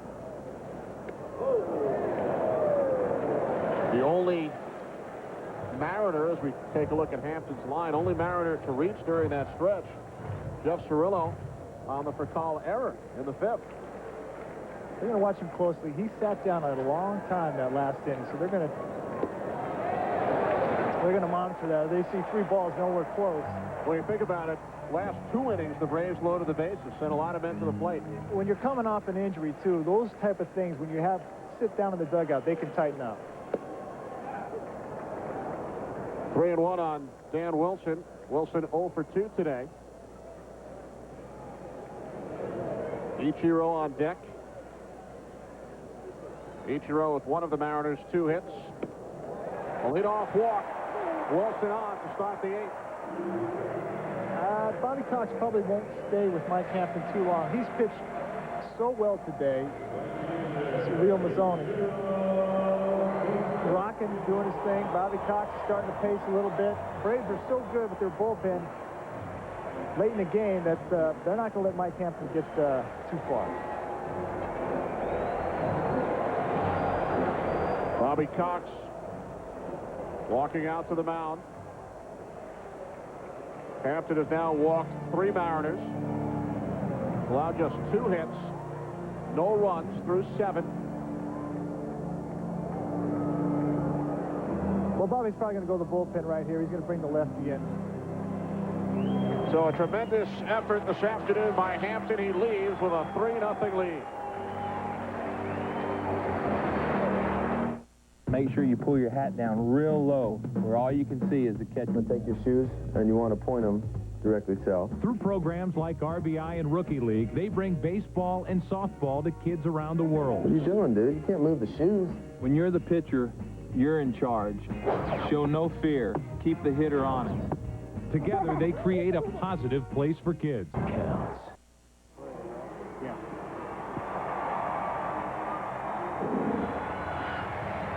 Time now to take a look at our great feat of the game presented by Dr. Scholl's. Well, for Brave starter Mike Hampton, terrific afternoon, allowing only 2 hits in 7+ innings, 3 strikeouts, and Hampton exits here in the 8th. 29-year-old right-hander Kevin Grabowski is the new Braves pitcher in to face Ichiro. Grabowski drafted by the Mariners back in '95. He spent 7 years working his way up the Mariners system, but never pitched in a game for Seattle. Now in his 2nd season with the Braves. Hard sinker guy. He's a power guy, likes to keep the ball down. It's like we talked about last inning. He's looking for that ball low to have Ichiro hit a ball on the ground. He's a tough guy to double up right here. It's going to take a real hard hit ball to double up Ichiro. And Wilson, the runner on first. 1-2 count now on Ichiro with no outs. What a great job by Mike Hampton today, though. It's something the Braves have been looking for. It's his best start since becoming Atlanta Brave. Great job. It's all about confidence. It's a great confidence builder. In a big game like this, even though we're in June, you haven't pitched a while. Now 2-2. Hampton doing it against his original club, drafted by the Mariners in 1990. John Smoltz off of the Braves' pen. Grabowski set. The 2-2 to Ichiro. Ground ball to the left side. Cut by the third baseman Castillo. Fielded by Fertal. No play. An infield hit. And the potential tying run will come to the plate. Wow, Ichiro with some little bat magic right here. Vinny Castillo tries to leave his feet. Rafael Fertal knows that he's got no chance. His only play was going to be to second base, and Dan Wilson was there before. And as fast as Ichiro, look at that, just puts the bat on the ball, perfectly plays, and you will not throw that guy out on a ball hit deep into short.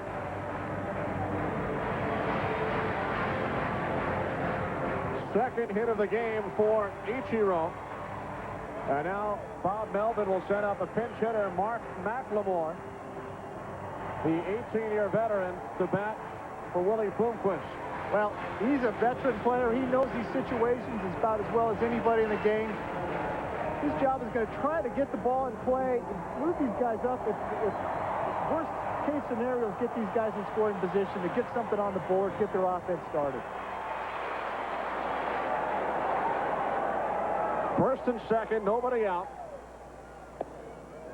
McLemore takes ball one. Bloomquist had entered the game as a defensive replacement for Carlos Guillen, who suffered a left shin contusion when he fouled a pitch off his ankle back in the 5th inning. And now McLemore, who's 0 for 4 as a pinch hitter this season. 1-1. Mark McLemore, he's ready to swing the bat up here. He's been up in the tunnel, getting loose, getting ready. He knew what his role was. Being a veteran player like that you always love to send these guys up in this situation. They're professional hitters. Mark McLemore's had some great moments here in Seattle. He's looking to get something started. A little gapper right here, get the crowd back into it.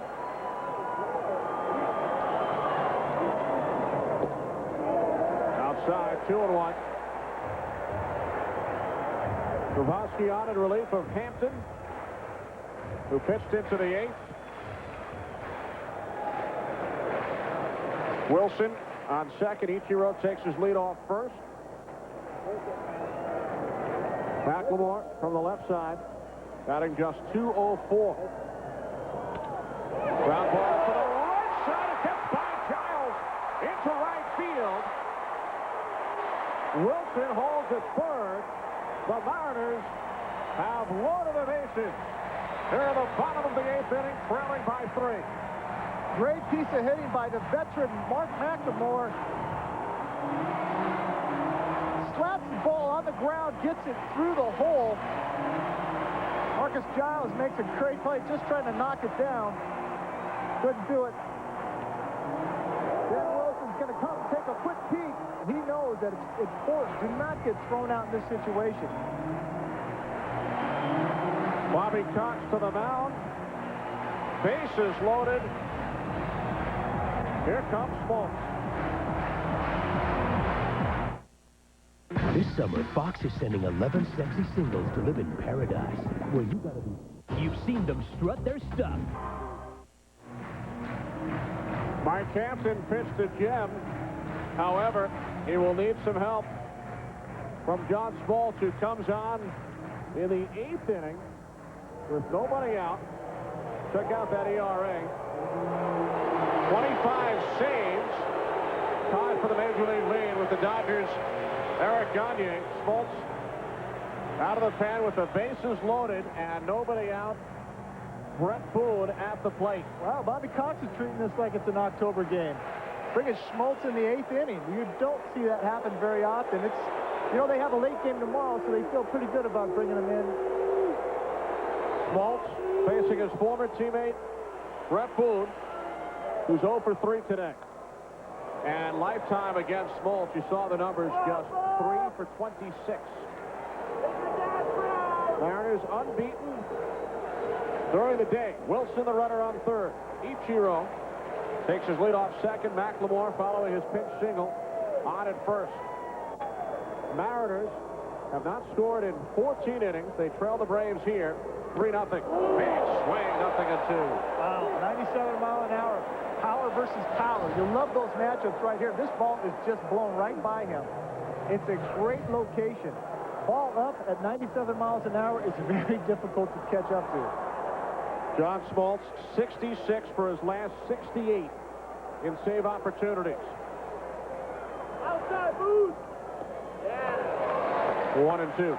You won't see John Smoltz makes too many mistakes on an 0-2 count. That right there, try to expand the strike zone, try to get Brett Boone to swing at something.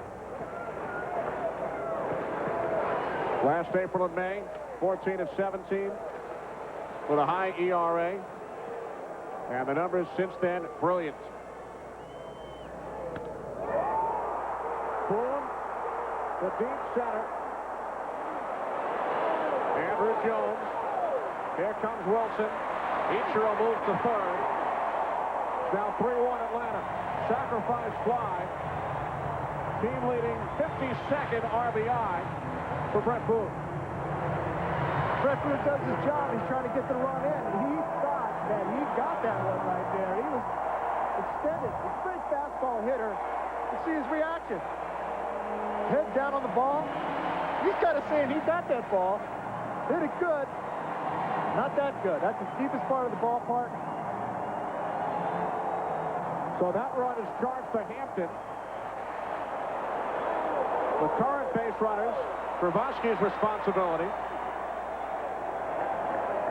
Ichiro tagged up, moved to third. Edgar Martinez, 0-1. Oh, you just love these matchups. When John Smoltz is out there throwing 97 miles an hour, you got two really unbelievable hitters with Brett Boone and now Edgar Martinez. You love to see him challenge these guys and go right after them. And exciting. I love this stuff. Edgar has never faced John Smoltz prior to this at-bat. Got a piece of it, 0-2. John Smoltz has so many different weapons right there. 97-mile-an-hour fastball. As you see, that little sharp little slider at 88 miles an hour. Edgar Martinez is doing everything he can to just try to get a piece of the bat on the ball. One of 3 pitchers marked to go to the All-Star game as a starter and a reliever. Edgar, one of the best two-strike hitters. 1-2 now on Martinez.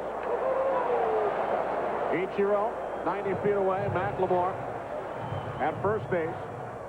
1 out. Bottom of the 8th inning. 3-1 Atlanta.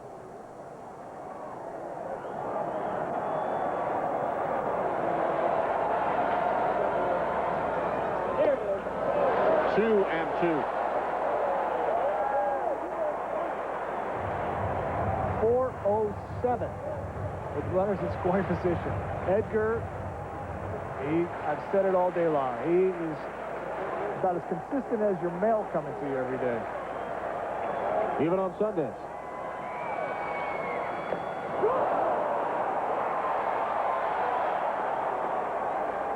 Smoltz just blew him away. Well, and so is John Smoltz. That's a fastball absolutely blown by one of the best hitters in the game. You don't see Edgar swinging and missing very often, but John Smoltz is so dominating. He is really, I think, taken over as the best closer in the game. It's taken him. I talked to Bobby Cox a little bit about the adjustment, being a starter for as long as he was, and all of a sudden becoming a closer. And it is an adjustment for you, and he now is thriving in this situation. Smoltz came in with the bases loaded, nobody out. Now 2 outs, first and third, 1 run in. As Olerud falls behind, 0-1. Olerud just 5 for 24 lifetime against Smoltz. Well, that's not even fair right here to have a little split-finger pitch coming in. John Olerud's geared up to hit that 97-mile-an-hour fastball. That's almost cheating.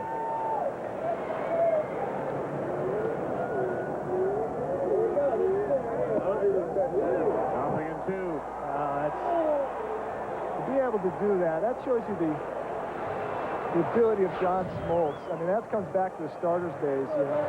Most closers, you know, have 1 pitch that they'll go with. John Smoltz has 3 pitches as a closer. You don't see that very often.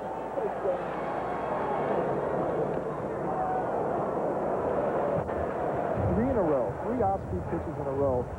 John Olerud, he's crawling in his head deep, and he knows he has not seen a 97-mile-an-hour fastball yet.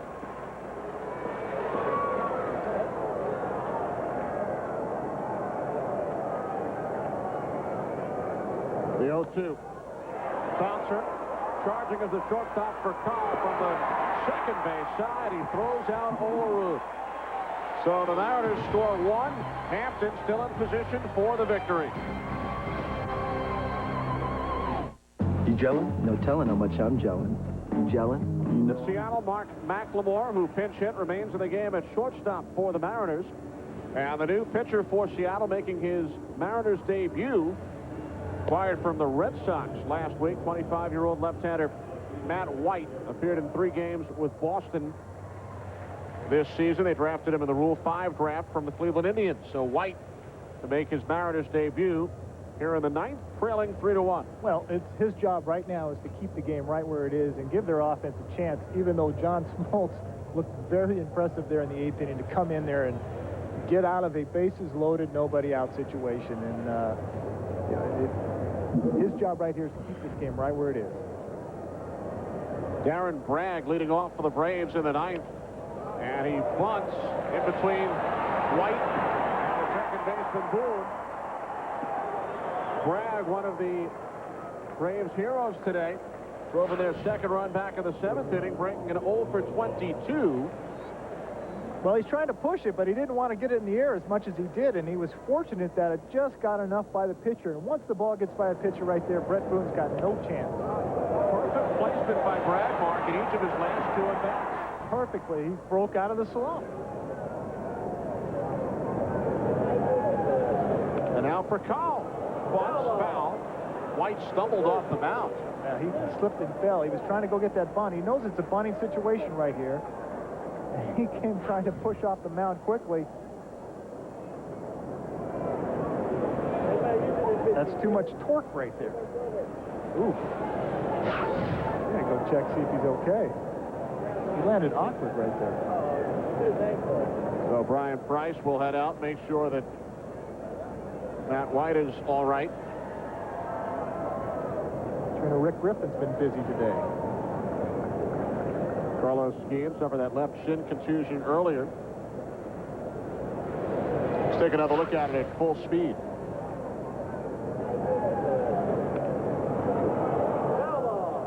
He landed kind of hard on. Looks like he could have jammed his shoulder a little bit right there.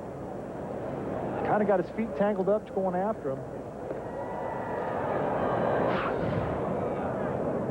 See what happens right here. He knows he's got to get over. Boom. Left foot.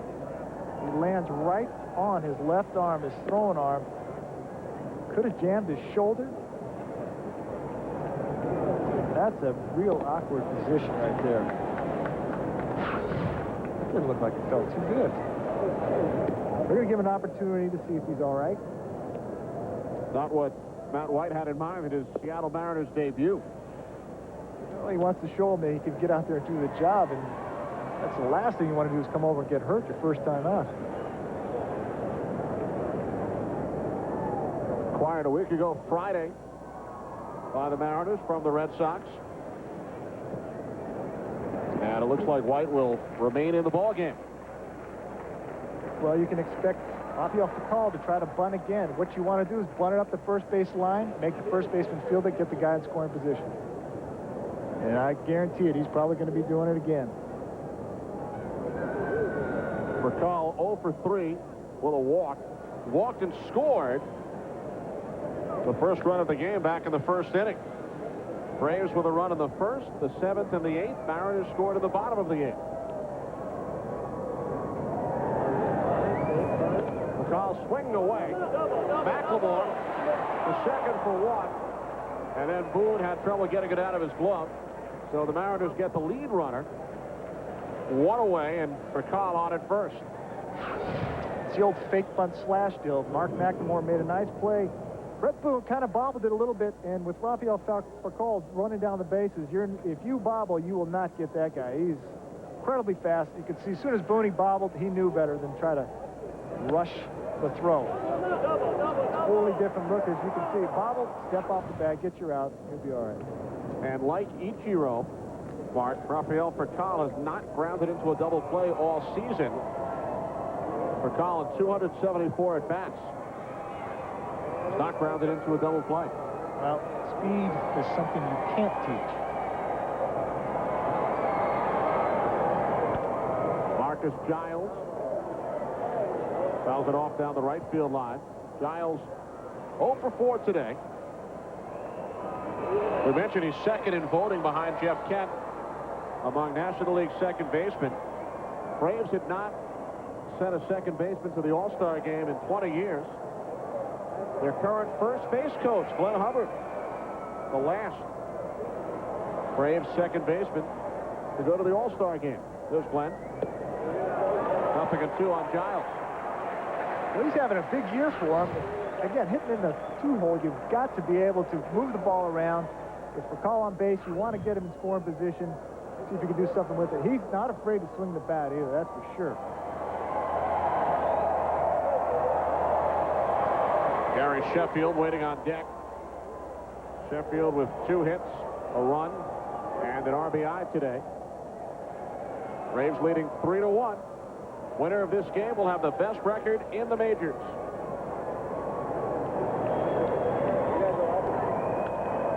Giles fists one into right. Ichiro for the second out. We spoke to Gary Sheffield, and we asked him what Father's Day means to him. If it wasn't for my father pushing me and guiding me in the right path, you know, I don't know what direction I would have took. You know, he put a lot of things and implanted a lot of things in me. First of all, he wanted me to be, you know, my own individual. You know, not follow what somebody else does or, you know, be influenced by such and such. You know, be your own person. If something on your chest, get it off your chest. That way it don't last too long. Those type of things that always stuck with me. Gary Sheffield grew up in Tampa. In fact, his uncle is Dwight Gooden. Matt White's afternoon is through. Father's Day. Fox is bringing you network-wide Fox. And this is why home field advantage in the World Series means everything. Now, for the first time ever, the league that wins the All-Star game will earn home field advantage in the World Series. The stakes are raised. The intensity is back. The 2003 All-Star game only on Fox. This time, it counts. 23-year-old right-hander Julio Mateo is the fourth Mariners pitcher. Mateo was sent down to AAA on Tuesday when the Mariners acquired Matt White from Boston, but then he was granted a reprieve the next day when Kaz Sasaki was placed on the disabled list. Sasaki slipped while carrying his luggage upstairs following the Mariners' very successful 12-game road trip.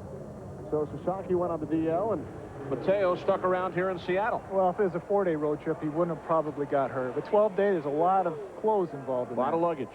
A lot of luggage. This guy is touted as having one of the best fastballs in the entire organization. So he's going to come right at Gary Sheffield. I love the matchups, power versus power. Be very careful here, young man. Mateo facing Sheffield for the first time. Throws to first for Call with 11 steals this year. Mariners went 11-1 on that road trip. Averaged over 7 runs per game. Committed only 2 errors in the 12 games.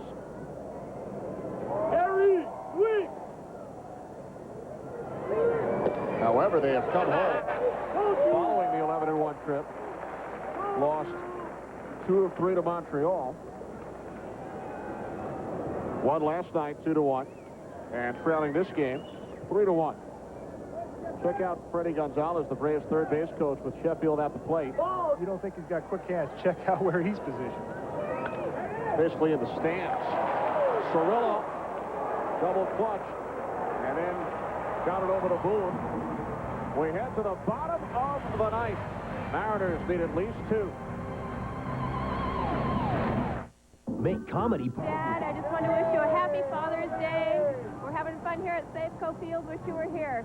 See you soon. Bye. Happy Father's Day to our father in the Philippines. Turned 94 in July, so we love you. We miss you. Hi, Dad. I love you so much, and I just want to thank you for everything you do for me. I love you, and I'm excited just to spend more time with you. Mike Cameron leading off for the Mariners here on the bottom of the ninth inning on this day before Father's Day. Atlanta Braves with a 3-1 lead over the Seattle Mariners. John Smoltz gunning for a 6-out save. Came on with the bases loaded and nobody out in the 8th inning. John Smoltz would love to close this game out right here for Mike Hampton, who did a phenomenal job. Hampton 7+ innings, allowed only 2 hits, 1 run.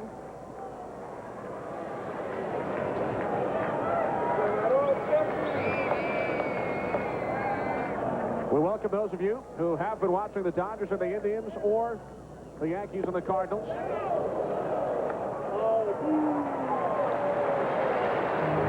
Now 2-2 on Mike Cameron.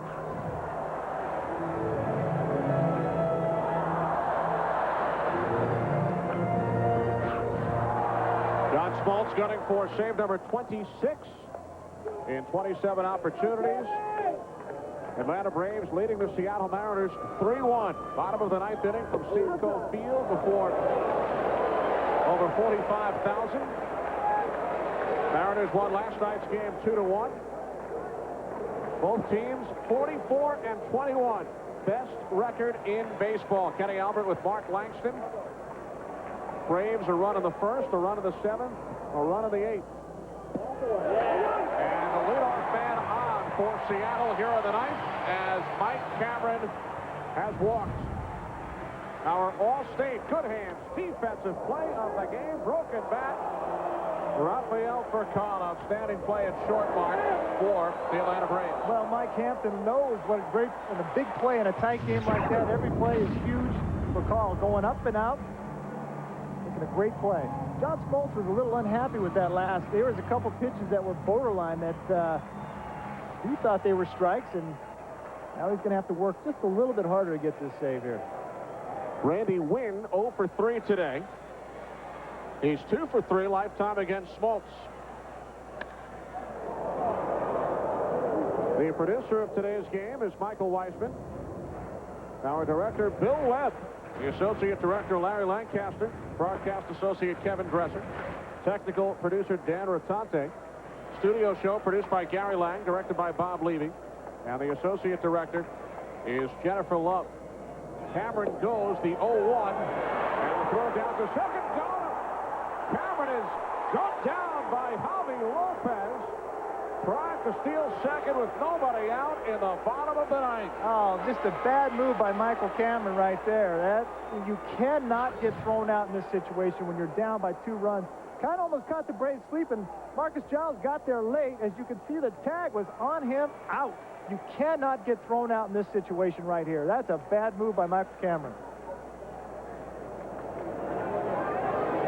Javi Lopez has now thrown out 11 of 30 runners attempting to steal, second best percentage in the major leagues.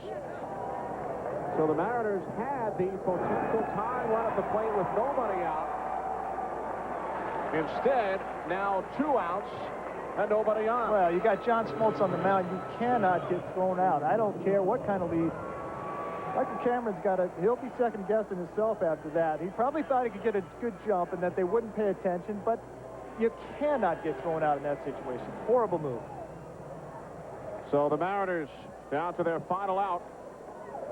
And the first of Jeff Cirillo, 0 for 3, reached on an error back in the 5th inning. The senior producer of the studio show is Scott Ackerson. Studio technical supervisor is Jack Simmons. The senior producer of Fox Sports is Bill Brown. Executive producers David Hill and Ed Gorin. Ben Bowman and Mark Seguro crunching the numbers here in Seattle. The 0-1 fouled back over the screen. 0-2. So the Braves now 1 strike away. Mariners coming in 17-0 in day games this year.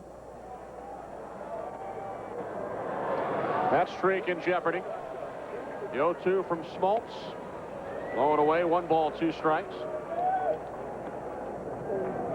For the Mariners today offensively, Ichiro 2 hits. He was 2 for 3. Rest of the team, 2 for 26. Only 4 hits for Seattle. Smoltz looking to close things out. Ground ball to the third baseman, Castilla. Across the Bragg. And the Braves win it 3-1. Mike Hampton, the winner. He's now 3-3. Jamie Moyer suffers the loss after winning 7 straight. He's now 10-3. Save number 26 for Smoltz. For Mark Langston, this is Kenny Albert as we send you to Los Angeles. Amtini's Alaska. Gentlemen, thank you. Tomorrow the Steve the Michigan works on. Of the ESPN News, I'm Brian Kenny. He's a 16-year pro, an all-time great in the NBA, and now after 4 years with the Trailblazers, he's a free agent.